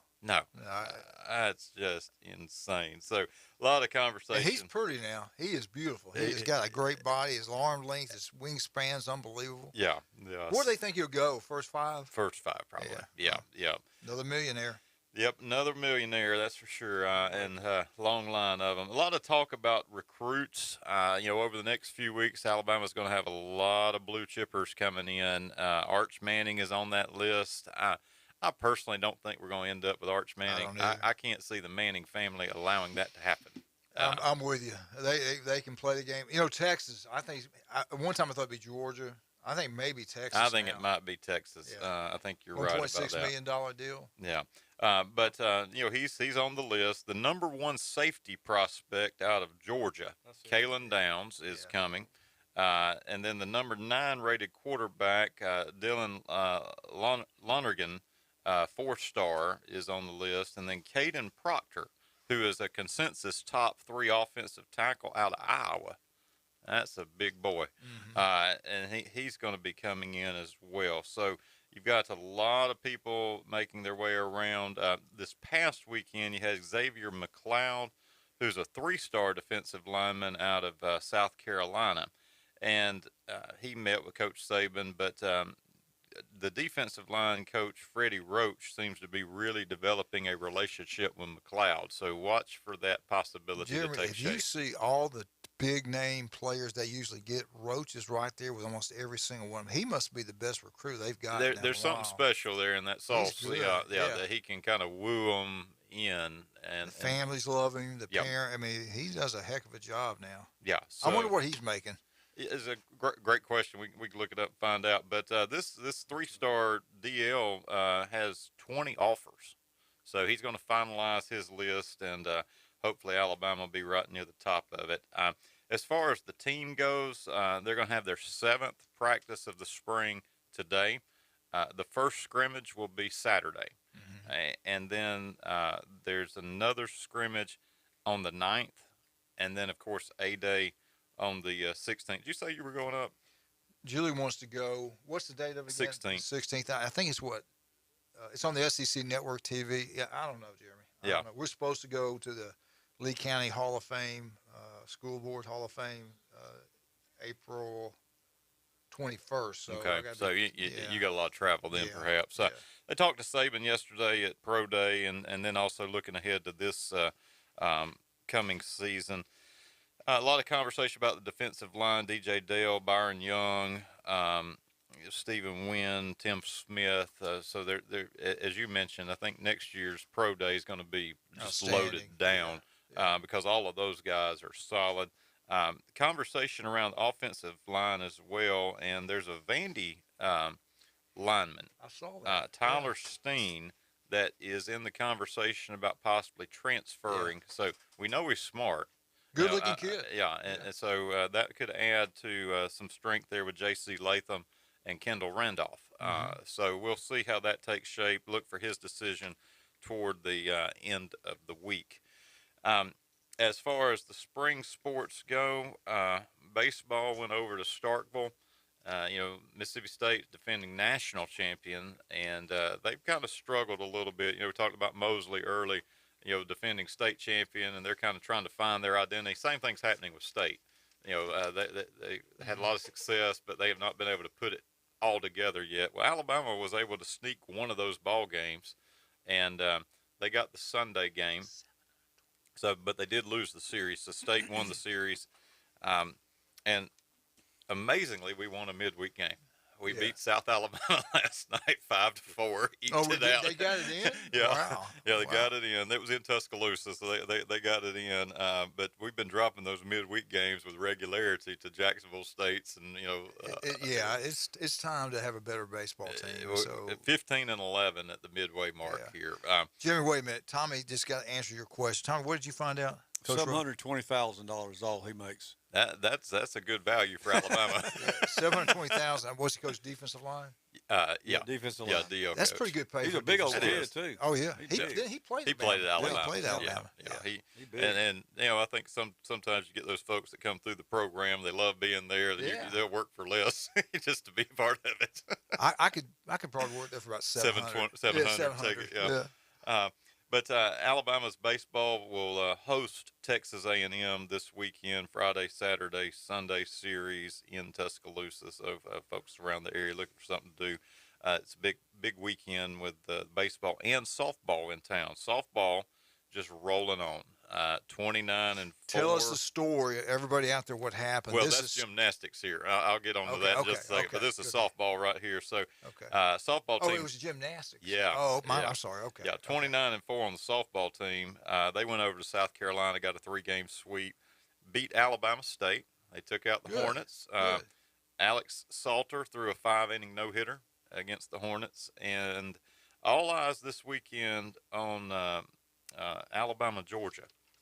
So kind of rare to see these two mix it up during the regular season, but the Bulldogs will come to town, and it's an odd series. It is a Saturday, Sunday, Monday series, and what's happening is this is television creeping in, and so occasionally the softball for television gets pushed to Saturday, Sunday, Monday because the SEC network will have something to show on the Monday night. They're holding over one of the series. So instead of the normal Friday, Saturday, Sunday like you see, each weekend you're going to find one of these that's kind of offset that gives the SEC Network Monday night program. So they got to stay an extra night. I'm sure they're not going to go back. They'll stay an extra night in Tuscaloosa.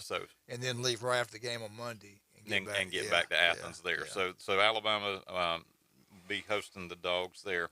Talking about the gymnastics. So this is unbelievable. We take for granted a lot of things in life. I mean, we really do. Life's fragile. It's fleeting, and it can end in just a mere instant. And Alabama's ladies in the gymnastics are heading to the NCAA regional where they will compete today. But they had to fly out to Seattle. The University of Washington is the host, and so they were on a Delta flight. Just a normal flight, not a charter. They were flying with everybody else that would fly.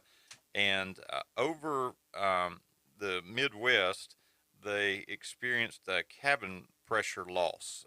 Lights went off, emergency airbags, dropped from the ceiling for the passengers to use. I would have a heart attack. And in 7 minutes, the plane dropped 18,000 feet. So that's 43 feet per second. That's like a roller coaster ride going nose down. Mm-hmm. Yeah. A lot of praying going on, I imagine. Yeah. Could you imagine that? We just you know what? They just had a crash with China. I mean, it always happens in threes, right? Nosedive in China. And so they were able to make an emergency landing in Denver. They had to lay over for 6 hours in Denver. They about 1 a.m. got back on the plane and flew into Seattle. So it was 17 hours of travel. Wow. From Alabama out to Seattle, and they finally made it. But some of the passengers were treated for being lightheaded, shortness of breath, no serious injuries.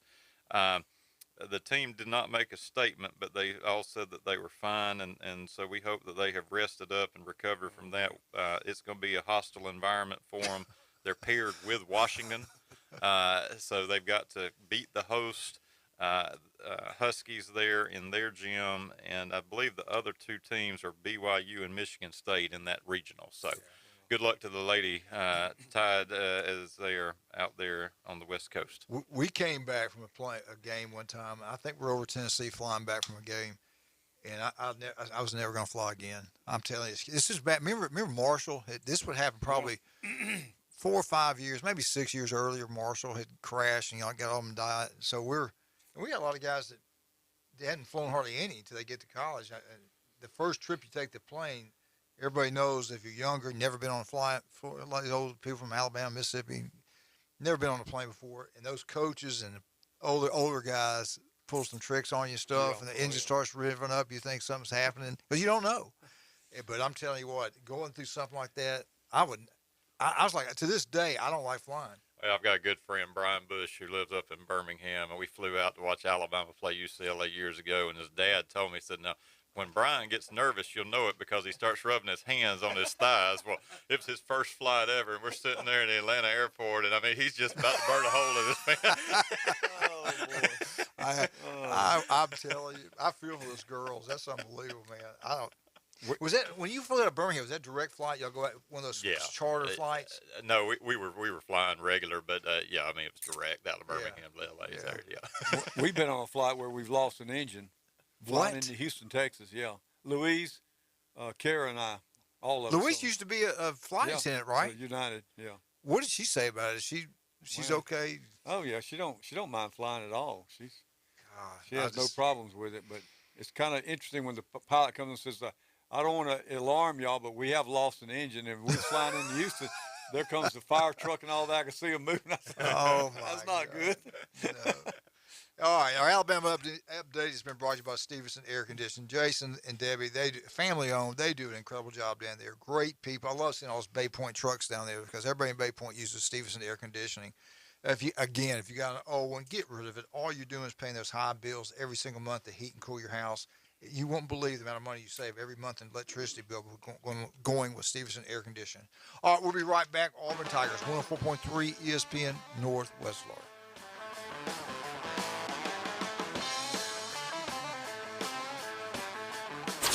104.3 ESPN Northwest Florida. Your exclusive home for March Madness. And it goes for the win! We'll bring you every game live. It's the NCAA Men's Basketball Tournament, college basketball's premier event, and it's alrighty. And the dream is alive! 104.3 ESPN Northwest Florida. Good Thursday morning. A weather front coming in with cloud showers and thunderstorms, some locally severe, and the temperature in the mid-70s, even a threat of tornado activity. A southwest wind will gust to 40 miles per hour today. Showers and thunderstorms will taper down overnight, mostly cloudy around 58. Sunny skies Friday. This weather forecast has been brought to you by Mid-South Lumber, best little lumber yard in Panama City and Youngstown. For 104.3 ESPN Northwest Florida, I'm meteorologist Tim Root. Golf Plus is your premier golf shop on the Gulf Coast. Not a big box or a chain store, but a local store with golf experts to serve you. An amazing array of demo and fitting products, plus a professional repair shop that can handle anything from a basic re-grip to a full set of re-shafts and everything in between. Golf Plus has locations in Dothan and Panama City Beach to serve you. Come see them today for all your golf needs. Located next to Firefly at the shops at Edgewater. Call 850-249-2726. As a realtor, it's important who you choose as your title company. May we suggest South Oak Title? Their offices are modern, comfortable, and state-of-the-art. South Oak Title can close transactions in any location in Florida, Alabama, and Tennessee. Their free mobile app allows realtors to deliver a net sheet in seconds. They provide mobile closing services to accommodate buyers and sellers. Their offices are beautifully decorated, state-of-the-art, complete, safe, and secure. South Oak Title, creating a better title and closing experience through technology and tailored service. Visit them online at southoaktitle.com. Tiger fans, join us weekday mornings at 8:15. It's the Bay Point Golf Auburn Update on the Coach James Hale Show on 104.3 ESPN Northwest Florida. Call it, Captain. Whoa, Eagle! Hey, Martha, Kenny. Matter of fact, how's the Watermeyers doing? They doing pretty good? Doing great. Julia saw her all dressed up for prom. They had a great weekend, and Leslie, James, Jenna, whole group. Just a James great doing family, okay? Doing well. I haven't seen James in so long. I miss him. That's a wonderful man, wonderful family, great people, no doubt about that. Photos of the ball game. I think they were out watching it. And Dexter had posted something about ball. So yeah, all doing well. All right, Auburn update. Let's get into Auburn. We want to thank Auburn update from Bay Point Golf. Before we get into Auburn, we got a big Auburn fan on the phone with us right now. He's converted. He left Michigan. Now he is a War Eagle. Hey, congratulations. I'm glad you're on board with the Auburn Tigers. How you doing, Michigan Eddie? Auburn Eddie, how you doing? Why would he leave Michigan? What's the reason? Well, I'm probably about who's going to be the honorary captain down there. Oh, really? Who's that going to be? A communist. Really? Yeah. Is it not going to be Putin? A yolk. What they call him? Yolk? I call him egg yolk. Kaepernick. Yeah, Kaepernick is going to be the honorary captain. Is that right, Jeremy? No, I got you that got to right? be kidding me. That's not true. We're trying to find it. Michigan Eddie, you got anything to say about that? Go Blues, Broad City, Aries River, have 22 back to Tyndall. I'd rather not comment on that. I know a lot of people are very upset for various reasons. One, he has other than he played football for Coach Harbaugh with the Niners, he has nothing to do with Michigan. Number two, whoa. Stop right there. Yeah. He has nothing to do with he didn't play at Michigan. No, he played at Nevada. And they're going to make him an honorary captain at Michigan. Michigan, one of the blue bloods of the country. And they're going to let that guy be I don't get that now. I'm sorry. That's not true. That can't be true. It is. Yeah, well, it broke last night. It is true, and a lot of people are upset. And honestly, being a military vet, we fought for our freedoms of speech and all that. I don't have to agree with it. Who made that decision? I have a lot of hold on. I have a lot of family members up in the Detroit area that are police officers. So you know my stance on it and how I feel about that. Michigan's always been a liberal school, but I don't agree with it. A lot of alumni don't agree with it. And I know a lot of people are revoking their season ticket holdership, if you will. Yeah, I was shocked when I was told that by a highly intelligent, great American man just told me about this. I was just like, yeah. Who's made that decision, Michigan Eddie? Who's Harbaugh? Coach Harbaugh. But here's the thing. Coach Harbaugh also, when people protested up in Ann Arbor when they were going to play American Sniper, it was a summer movie night in Ann Arbor at the Big House.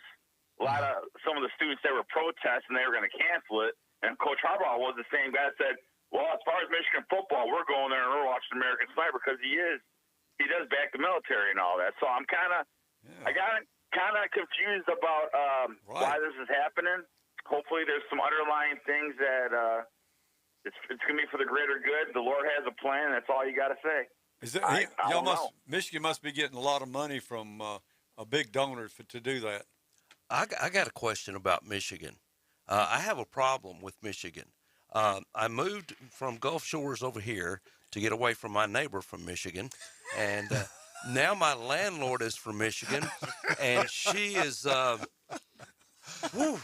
she's kind of mean. Yeah. Don't mention anybody's names. Going up, no, but she's going up on my rent $200 a month, and I'm having to put off cancer treatments to try to move somewhere to get away from the rent. Where can I go where there's nobody from Michigan? I think you should move in Michigan, Eddie. I think you should do that. Don't blame people from Michigan. Blame the regime, the senile resident in the White House and all that, and the politicians that are doing that crap. And you can't blame the landlord for doing that because everything's going up. So you can't blame that on Michiganders. But hey, we came to talk about something else today, Coach. All right, what do you got to talk about? About making the beach sports great again, keeping our kids on the beach and all that. Quarterback vision out of Hendersonville, Tennessee, Nashville. Coach Max Staver and his dad, Bob. Yeah. They're coming out Easter weekend, April 16th. Wow. To coach the quarterbacks at Arnold High School. They are already in their schoolhouse. They got quarterbacks that are getting offers from Pitt, Mississippi State, Kansas, West Virginia, et cetera, big Power 5 programs. And Coach Max actually was a 5-star recruit out of Brentwood Academy out of Nashville and played down with the Gators for a year under Coach Muschamp. So it's going to be at Arnold High School, April 16th, day before Easter. And come on out if you want to get better and learn from the best because they are. Because Eddie's been with them for a year, and little Eddie qualified for the quarterback duel. All right, April. So in Atlanta in July. April 16th. Yeah. What time does it start? Do you know? 10 o'clock, and I sent you the flyer, Coach. Okay, I got to get that. All right, so tell me real quick. I didn't look at it. How much did it cost to get into this thing? It's $125. And that's not bad. And $125, and it's going to be like starts at 10. And that's if you got a son going to play quarterback, that's a great camp to go to. Yeah, people in South Walton, people throughout Northwest Florida. This is a thing you want to come to attend. This guy is an unbelievable coach, great quarterback coach. I guarantee you they'll learn a lot, and they'll get better from coming to this event. And we mentioned that today. That there's a push. Y'all are trying to keep everybody on the beach. That if we can keep the beach kids on the beach, they got a chance to be good in every sport. They do. I mean, it's just it's up to the parents to nurture our kids right, to give them every opportunity to excel. Yeah. And we can. And it all starts with the parents. Now, that particular weekend, I saw it, y'all not really going to have him staying down by Walmart on the Front Beach Road, are you? No, they're not going to stay out there. No, I think they got themselves on the beach somewhere far from there. Yeah, let's make sure we do the right things with them. And all those people from Alabama can stay in Alabama that created all that mess. Whoa. Wait a minute. This is our community. You talk about Michigan people. I heard they were from. I heard they were from Ann Arbor. Yeah, mean people. No, what they would do if they were from Ann Arbor, they would be in a circle, smoking the Mary Jane, and singing Kumbaya in the parking lot there from Ann Arbor. Jeremy, you know where they were from? They were from Michigan Avenue. Right there in Montgomery, Alabama. We told you they were from Michigan. Yeah, we said Michigan. We weren't wrong on that. From the 36109. Some of them actually went to Lanier High School when they were in school. I didn't say graduated. They said they went there, but those were not spring breakers. That was not. No, they weren't. No. They were just there to cause a mess and to blame the spring breakers, the legit spring breakers that want to have a good time. Yeah. Well, God bless our military people, our law enforcement people. We got the best in the world right here in Bay County. No doubt about that. Oh, and you were talking about women's gymnastics. Who's got one of the best gymnastics programs in the country? Alabama. Amen, bro. Thank you. Thank you very much. Appreciate the support. They're outstanding. No, they do. And Auburn, by the way. Yeah. But Michigan. But I don't get these regionals. So Michigan's like the one of the best teams in the country, the North Carolina State Regional, right? Mm-hmm. And it's just I don't get these regionals. I thought Michigan would be hosting because I know they won the Big Ten title, and they won. They're the defending champs. So why aren't they hosting it? I don't get it. I tell you what, I am happy for you that Michigan won the Big Ten, which was a big shock to everyone. We all thought the Buckeyes will own it like they will this coming up year. They will take back the Big Ten. Would you quit drinking the Buckeye Kool-Aid, bro? I just know how much talent they've got. They're loaded. They are absolutely loaded. If defensive coordinator, if that defensive coordinator can do it like he did at Oklahoma State, y'all don't have a chance. There's no way. And it's on the road. That's why they play the game, Coach. Okay. And Alabama couldn't lose to Louisiana Monroe that year either, too, right? It happened, right? Well, Michigan affiliating itself with Kaepernick should help. Yeah, that would probably help them. That would probably help. Yeah. Mm-hmm. Like I told you my feelings on that. You know, I disagree with it, but I'm not a fly on the wall in Schembecker Hall, so I don't know what all is going in. But maybe he's changing. Because last video I saw of him wanting to go in the NFL and all that, it seems like he's kind of changing, going back to the Colin Kaepernick I knew and used to like when he was at the Wolfpack in Reno, being a Mountain West guy, right? I heard he's going to be. Maybe he's changing. And maybe Harbaugh is trying to harvest that change, because I know Harbaugh is a Patriot. So hopefully that's what's going on. He's trying to get back in the NFL. That's what it is. Well, I heard whatever the motivation is, if you can get that young man who was on the tracks, that fell off the tracks, get back on the tracks, then it's all for the greater good, right? No one's perfect, whether you agree with him or not. What he started was not good.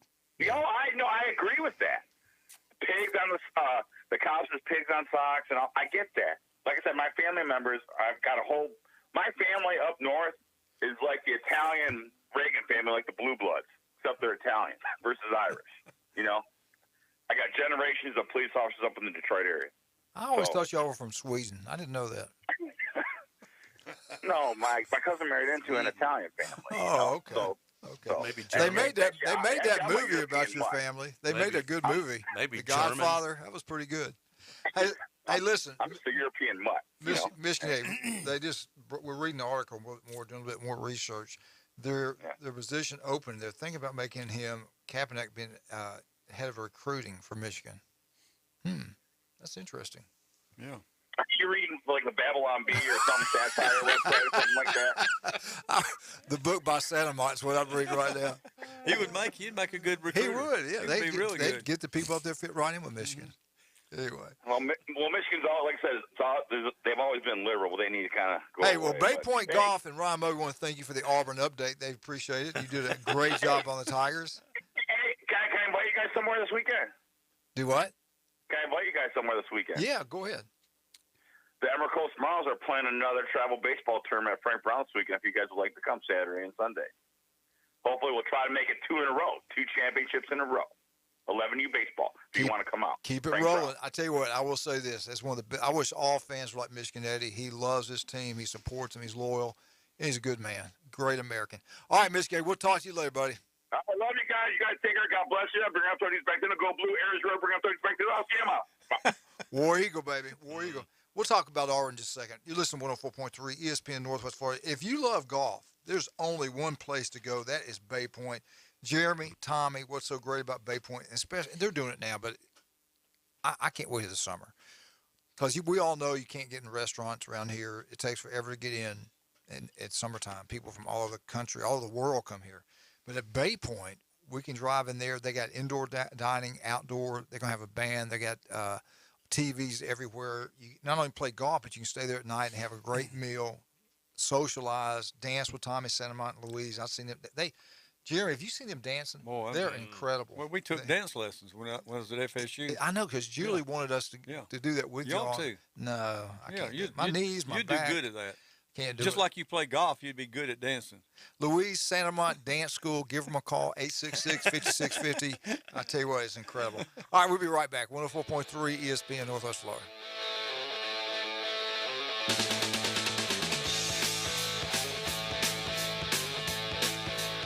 It's here.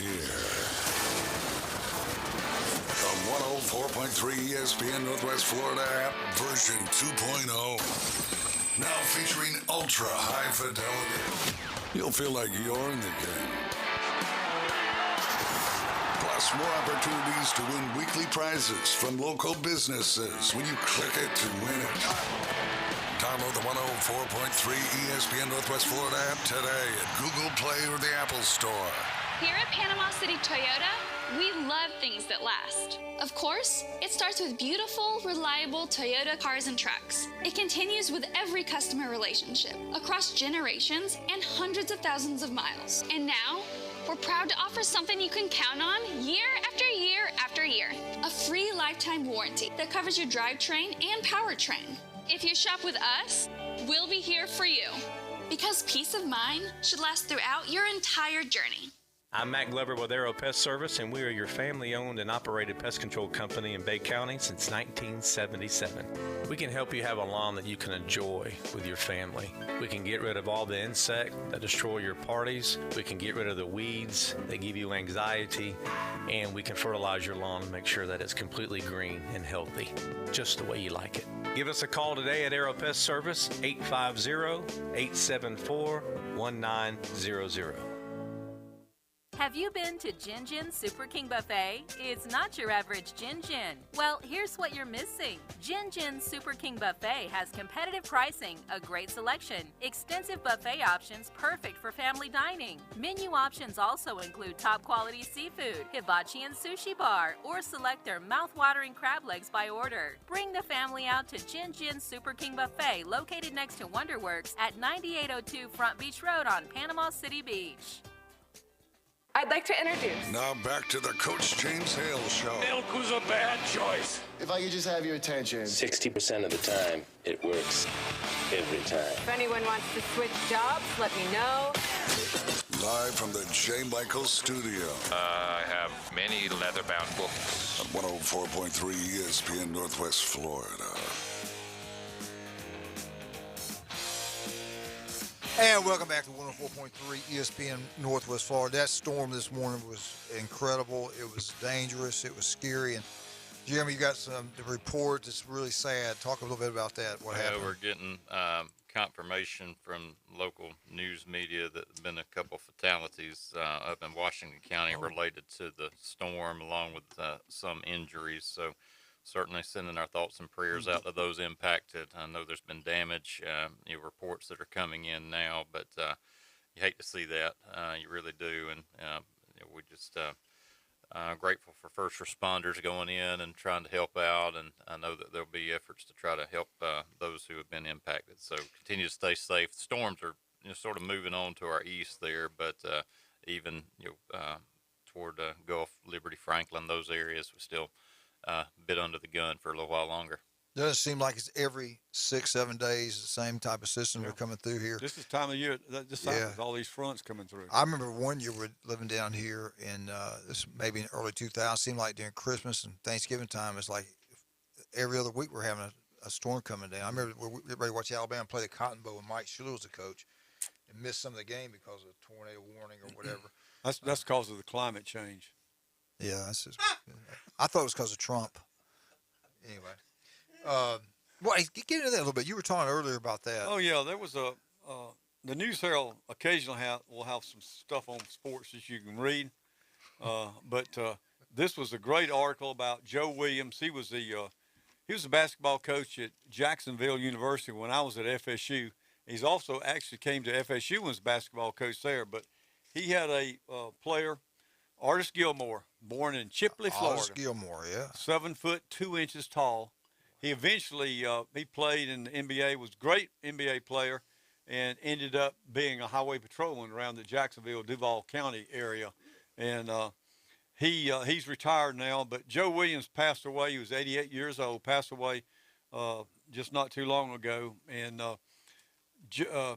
Artis was saying what effect that Joe Williams had on him as a player and how he helped him through because you understand when he was playing, Artis was playing, there was a lot of tension between the blacks and whites, and he was involved with all that kind of stuff. And trying to be a player at Jacksonville U. And I can remember Jacksonville would come over to Tully Gym to play, and we'd get in line like at 2 o'clock in the afternoon to get tickets to get in to see the Jacksonville game. And I remember 2 or 3 years in a row we always went to the Jacksonville game because they had some great players. And, of course, that's when Dave Cowell was playing for FSU. And back in the 1969 and 70 season, FSU was, I think it was 23-3, and Dave Cowens was one of their great players there. And I think 1972 is when FSU went to the Final Four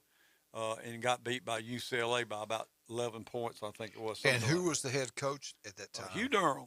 Doug's dad. Hugh Durham. Doug Durham's dad, yeah. Yep, Hugh Durham, and he was the head coach, and there was some great basketball games between Jacksonville and FSU during those times. And like I say, Coach Durham was the head basketball coach at that time, and Coach Durham was a great badminton player too. I don't know if people know that. Was he really? Oh yeah, I can remember in Tully Gym we'd go out and play badminton. He had always been there playing. He could play now. He was really good. I did not know Oh that. yeah. I gotta ask Doug about that. He's a good competitor. He was always competing, but now Doug's a pretty good racquetball player. Pretty good. Probably taking after his dad playing badminton. But it was a great article about Artis Gilmore, and actually Artis Gilmore was really a great guy, really a nice guy, and for all the things he put up with and what he accomplished, coming from Chipley, Florida, that's good. I mean, he couldn't play. He wasn't in the FHSA. None of that stuff was around. Black couldn't play with him. Yeah, I remember that. Yeah, that's crazy. But it was a good. And I actually forgot about Joe Williams, and he'd always dress up. He'd been on white suit and all that stuff. The big time dresser, and he was a really a good basketball coach. What years was this now in Florida State? You see all this going on? This was in '69 and '70 when Dave Cowell was there. Yeah, I graduated in 70 or 71, somewhere around there. Yeah. So in the late '60s when this was all going on, they played in Tully Gym, which is a smaller gym. That's where all our PE classes were. So we were in there all the time. So when you were at his funeral, who else did you see around that we hadn't talked about lately that's in the sports world or administration? No, like I saw Hugh Tucker was there, and of course Bill Husfeld was there, and I was only there for about 30 minutes. And Miss McDonald, I'm like I say, he gave me my first job in here, so I've known him forever. And how old was he, Tom? You remember? He was in his 80s, late 80s, I think. Yeah. I mean, they kept in great shape. He was never overweight. They exercised all the time. Right. Loved FSU. I always had season tickets, sitting in the same seats every year, and they were just, I worked at FSU. I mean, at Rutherford for a year and a half with Mr. Mack, and he was always really good to me, and enjoyed working with him. You always knew where you stood with him. Yeah. I mean, he had rules, and if it was a rule, he followed it. And if you messed up, he would let you know. Yeah. He was that kind. But you like people like that. You always know exactly how you stood, and he was a really good principal and good man. Will be missed. No doubt he about will that. be missed. I don't know if you guys have heard yet, but Bruce Arians has left Tampa Bay, stepping away. He's going to be working in the front office. And somebody said he made a comment that when Brady decided to come out of retirement, that kind of made him think about stepping away. Now, Jeremy, I didn't know if that was a negative or a positive, what he meant by that. I don't know if he meant like, hey, they're in good shape, I can step away now, or I don't want to deal with something. Brady's going to be running the show. Yeah, that's what I'm saying. Todd Bowles will take over. I think he was the defense coordinator. He's going to take over as head coach of Tampa Bay Buccaneers. What did you I'm like Tommy. Could there be something to that? It's hard to read right now. This is so unusual. This is not something you see in this. Especially this time of year. Yeah, this time of year. So I think there's more here than we're aware of that will probably come into focus. Well, remember, I don't know if Bill wanted to be around Tommy there at the time at the end. I could be totally wrong. Just you hear different stories, different things. and you never know what the truth is because everything gets changed 3 or 4 times before it gets, by the time we get to the story. Mm-hmm. Yeah. Yeah, you have to get the messaging right. Yeah. Well, no, that's not what I meant to say. Yeah. But anyway, we'll see how it works out.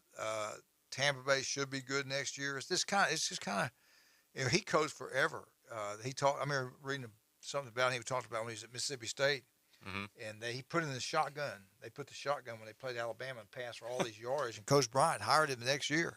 After football season, Coach Bryant hired him. First time you ever saw a shotgun. I mean, he's one of the first guys to ever put shotgun in.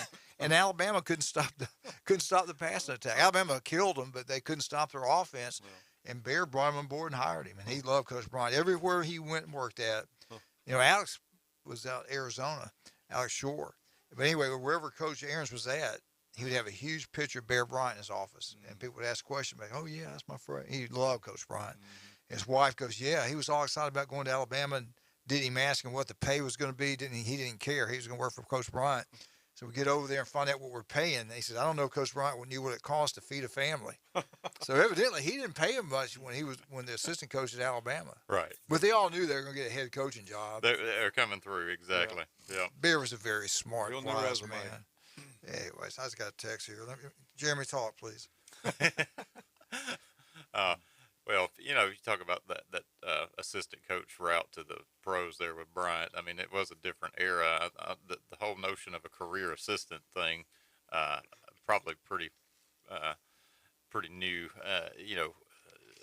relative to his time frame. You go in an apprentice and move on, versus coming in to stay and be part of a program. Look at like a Brent Venables who's finally, stepping out to go to Oklahoma after being at Clemson forever, and he waited for the right job. Yeah, he's a smart move. Now, them coming to Oklahoma, coming to SEC, maybe it wasn't the right time to come. But if he'd been in the Big 12, it's definitely the perfect time. Perfect time if you were going to stay there in the Big 12. Lincoln Riley's still looking like a genius. And I was one of the main ones cutting down. What? You're going to California? What do you think? But heck, he got $100 million.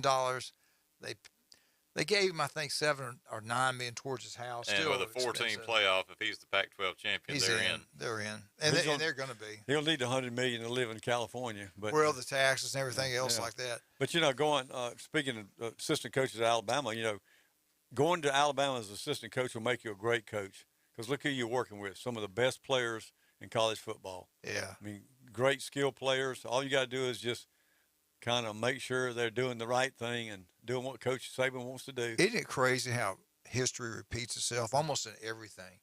And Bear was there, dominated. Everybody thought he was the greatest coach of all time. Now Saban's at Alabama doing the exact same thing at a faster rate.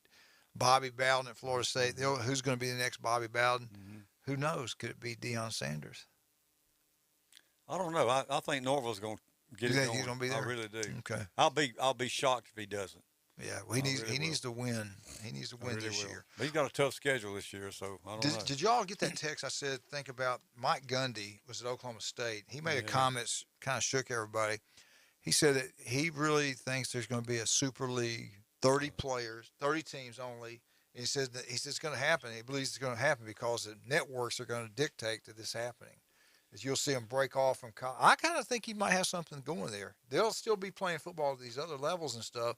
But a super conference, that wouldn't shock me a bit.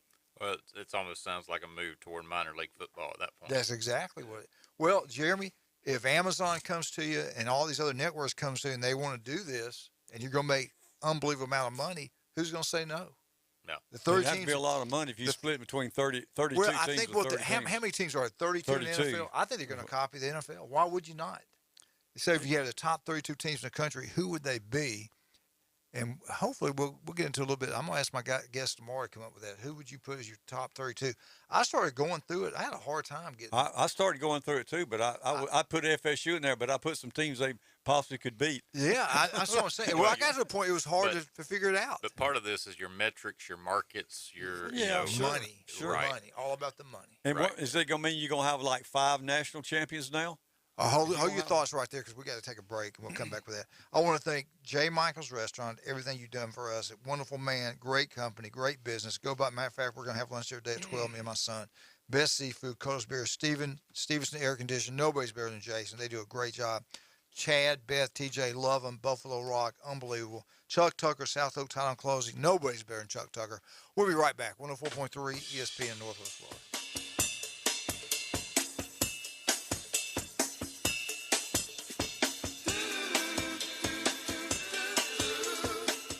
Good Thursday morning. A weather front coming in with cloud showers and thunderstorms, some locally severe, and the temperature in the mid-70s, even a threat of tornado activity.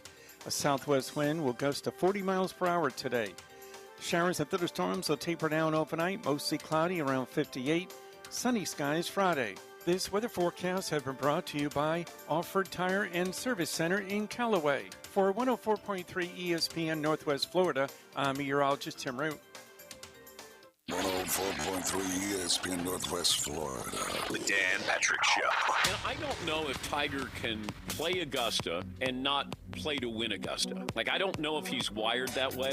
And, like, he doesn't have to prove himself anymore. And, you know, it's always, you kind of prove to yourself. Like, Tom Brady can't be the GOATer. He's the GOAT. Like, he can't be greater than what he is. He's already the GOAT. Dan Patrick. The Dan Patrick Show. 9 to 11 on ESPN Northwest Florida.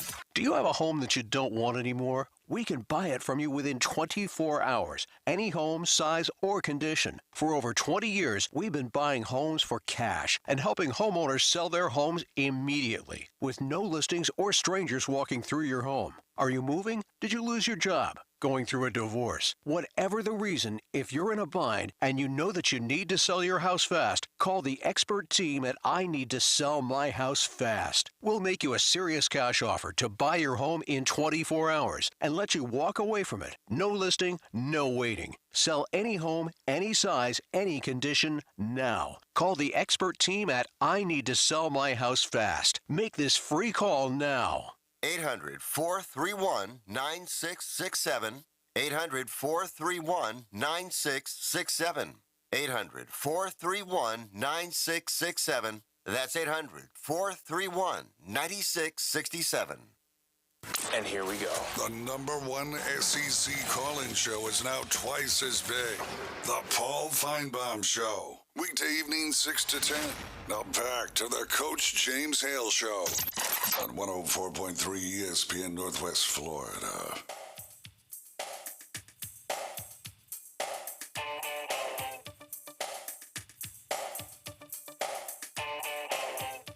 And welcome back to 104.3 ESPN Northwest Florida. If they do go, we're talking about Gundy, what he thinks might happen to Super League. And he was talking about, probably 30 teams. I'm thinking it'd be like the NFL. I think they'll copy the NFL. Let's just say they're going to copy the NFL. We have 32 teams, right, NFL? Mm-hmm. Who would be the 32 teams? You can't just say this is a great football program. If TV's pushing it, they want the numbers there. They want the money there. So Tennessee, I think, would get in because you got a whole state. It's Tennessee. I got 24 right here off the top. All right, let's hear them. Alabama, Oklahoma, Ohio State, Michigan, Penn State, Georgia, Texas, USC, UCLA, Oregon, Auburn, LSU, Texas A&M, Nebraska, Notre Dame, Tennessee, West Virginia, Missouri, Washington, Ole Miss, Florida, Florida State, Miami, and Clemson.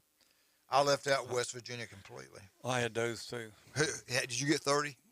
No, I didn't get 30, but I got doing. I said, they're not going to do this. I just don't believe they'll do it. There's too much legally tied And who would select the teams? Yeah. Did you ever think they'd do what they're doing now in this country, in this world? More than I just don't. I can't see this. Why would Gundy say it? I forgot to put Cincinnati in there for you. Oh my goodness! Please don't put Cincinnati over. Let me go. As you look yours up, I'm gonna go over mine. Now I broke it down. I went south, north, west. I went south mainly. Yeah. Then I kind of quit. I had in the south, and you'd have to change this up because you have to have 4 divisions, and then you'd have to have 2 teams from each division get in. So you'd have to schedule. You have to do what I guess follow the NFL. I don't know. You play by each other twice or what? I have no idea. We'll talk about that later more tomorrow. We're going to make you commissioner of this league. I am. I will do that. In the South, I got Alabama, Georgia, LSU, Texas, Texas A&M, Oklahoma, Florida, Clemson, FSU, Miami, Auburn, Tennessee, Kentucky. That was my South region. Then later on, I forgot and moved, and I didn't have them area. But I don't know if you Hey, have Missouri's to. in the east, so don't worry That's about what I'm saying. You don't have to.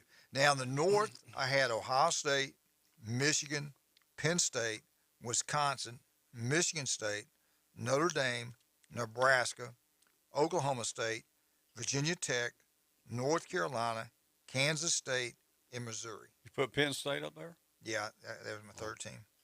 In the West, it's hard to find teams out that way, but it's all I had. And then, like I said, I'd have to take some out of the North and South and divide these things up. But in the West, I had Southern Cal, Washington, Oregon, Baylor, BYU, Utah, UCLA. I don't know any other teams out there are worthy of being in this thing. Arizona State. You'd probably have to because of TV. Yeah, just the markets. I mean, you get Tempe and Phoenix and those areas. Yeah, you want them in. But Colorado. But if you were going to do this, how would you do it? I would go. You have four divisions. 1 and 2 get to go. You play 11 games, not 12. You can play. I just play them one time. You play that way. You have crossover division games. You have division games. You know, the division you're supposed to play them twice in the NFL. I don't think you have to do that in college. Just play them once, and then would you break it down? Say in the South you have division East and West. Would those two teams have to play to go? No, you really don't need that if you have this type of money like they do the Super Bowl and the way they do the NFL. I don't know how you would do it. Too much logistics to do this. I don't like rematches at all. I mean, I'm not liking them in the playoffs, and that's even when Alabama's won them. It's when they've lost them. I just think there's something about. It's like the NCAA basketball tournament. We got this huge game with Duke and Carolina. It'll be the third time they played, and I know the stakes are the highest they've ever been in that series. But there's a familiarity in basketball. But it's a one and done. It's not going to be like, okay, well they won that one. Now let's go play on Monday night and see who wins that one. And that's what we're sort of seeing with the playoffs. Football is more of a we beat you and move on. Let me ask you this: speaking of the NFL, they're going to do away with the way they do the playoffs. Each team is going to have an opportunity to score in the first round. They do it, and then the second one is the first team to score. So if you kick off and they fumble the ball and you have to get a safety or whatever, get a touchdown, whatever, the game's over. You know who has the best? Did you see that? Yeah, you know who has the best overtime rules? Soccer. You just put more time on the clock and you play. Yeah. And put 10 minutes on there and let them play a fifth quarter. Let it be done. I get what they're talking about with possession and sudden death and coin flips and all that, but just put 10 more minutes on the clock and play. Tommy, did you want to give your 20 teams or whatever you had? No, I was curious to who you thought should deserve. Well, mine was more in I started in the South, and then I started thinking about teams that if FSU was in, teams that they could beat. That's not the purpose of it, Tommy. But I wasn't doing because I don't believe it's going to ever happen. It's just not going to happen. But I had FSU, Alabama, North Carolina, Miami, Georgia, Tennessee, Ole Miss, Mississippi State, Florida, Auburn, Kentucky, Clemson, South Carolina, Louisville, Georgia Tech, UCF, LSU, Vanderbilt. You had Vandy in there? Texas, Houston, Arkansas, North Carolina, and TCU and Duke. So you had the mainly Florida State schedule made with some of those teams. Yeah. That's pretty sharp. You have to put Boston College in there, otherwise you have no teams from the Northeast. Yeah. Well, I didn't have any school from Mississippi because I thought small state, not a big market. I just didn't have a team in there. Yeah, I had Ole Miss in there, just because. But I was kind of thinking as y'all were talking. Could you imagine though, the guy in charge? These are 30 people going to be divided. 32 schools to be divided in. And you're right. I'm sure there'd be losses left and right. I mean, you'd have a czar of college football. That'd be crazy. Yeah. But I don't put anything off the table anymore. There's no telling what could happen. Let's switch. Let's talk about basketball now. All right. Let's talk about right. Who y'all like in the you Final talking Four? about some great basketball games coming up, especially women. Those games are going to be unbelievable. So, who you got, Carolina or Duke Saturday night? I'm going to take. I think Duke's going to win. I got Duke, but I think Duke and Kansas one of those two are going to be the national champs. I think. It wouldn't shock me if Kansas wins it all. Yeah. Villanova's hurting after they lost the guy with the Achilles issue. Yeah. So yeah, right. Villanova that hurt them. I think it'd be you can Duke. see it when it happened there. I mean, I think it'd be Duke and Kansas playing for it, and I don't know. Kind of want to pull for. I like to see Coach K win it, but it wouldn't surprise me if Kansas wins it all. I'm just waiting on Kansas to be Kansas. They'll do. They'll bounce themselves out at some point here. I tell you, those girls, those officials, and this, it's like it's not basketball, it's football now. Yeah, I've seen some either a blocking or a charge, and they just laid them out, and they don't call anything. No blood, no foul. No, it's the craziest thing. Back when I was coaching, you couldn't put your hand. If you put your hand on them, did body check them, it was a foul automatic. Yeah. Well, But did now y'all? it don't matter. I gotta ask y'all this: did y'all really want to see St. Peter's, whatever they were called, playing in the Final Four? I didn't. No, they couldn't. They'd have never. No, they played horrible. People say there'd be higher ratings if they were. I say they wouldn't have been. Well, I'll say this though: I attended the Duke Butler National Championship game when that shot hit about a half-inch short, and otherwise Butler would have won, and that was as entertaining. Now it was in Indianapolis where Butler's located, but there is this sense of the tournament doing exactly what we talk about in college football. With we need to expand the playoff. Well, we knew Cincinnati didn't need to play Alabama. Everybody knew that, but in the tournament, to see Butler standing there and taking Duke to the wire really was pretty cool. And no, I don't know that I wanted St. Peter's in the Final Four. I really wanted that Duke-Carolina matchup. But to see them slay the Giants that they did on that run, it just points to a little bit more parity in basketball that you can have that you'll never be able to have in football. I thought Miami would play better. That Miami looked good the first half. They looked good in the second half. But you know what Miami did?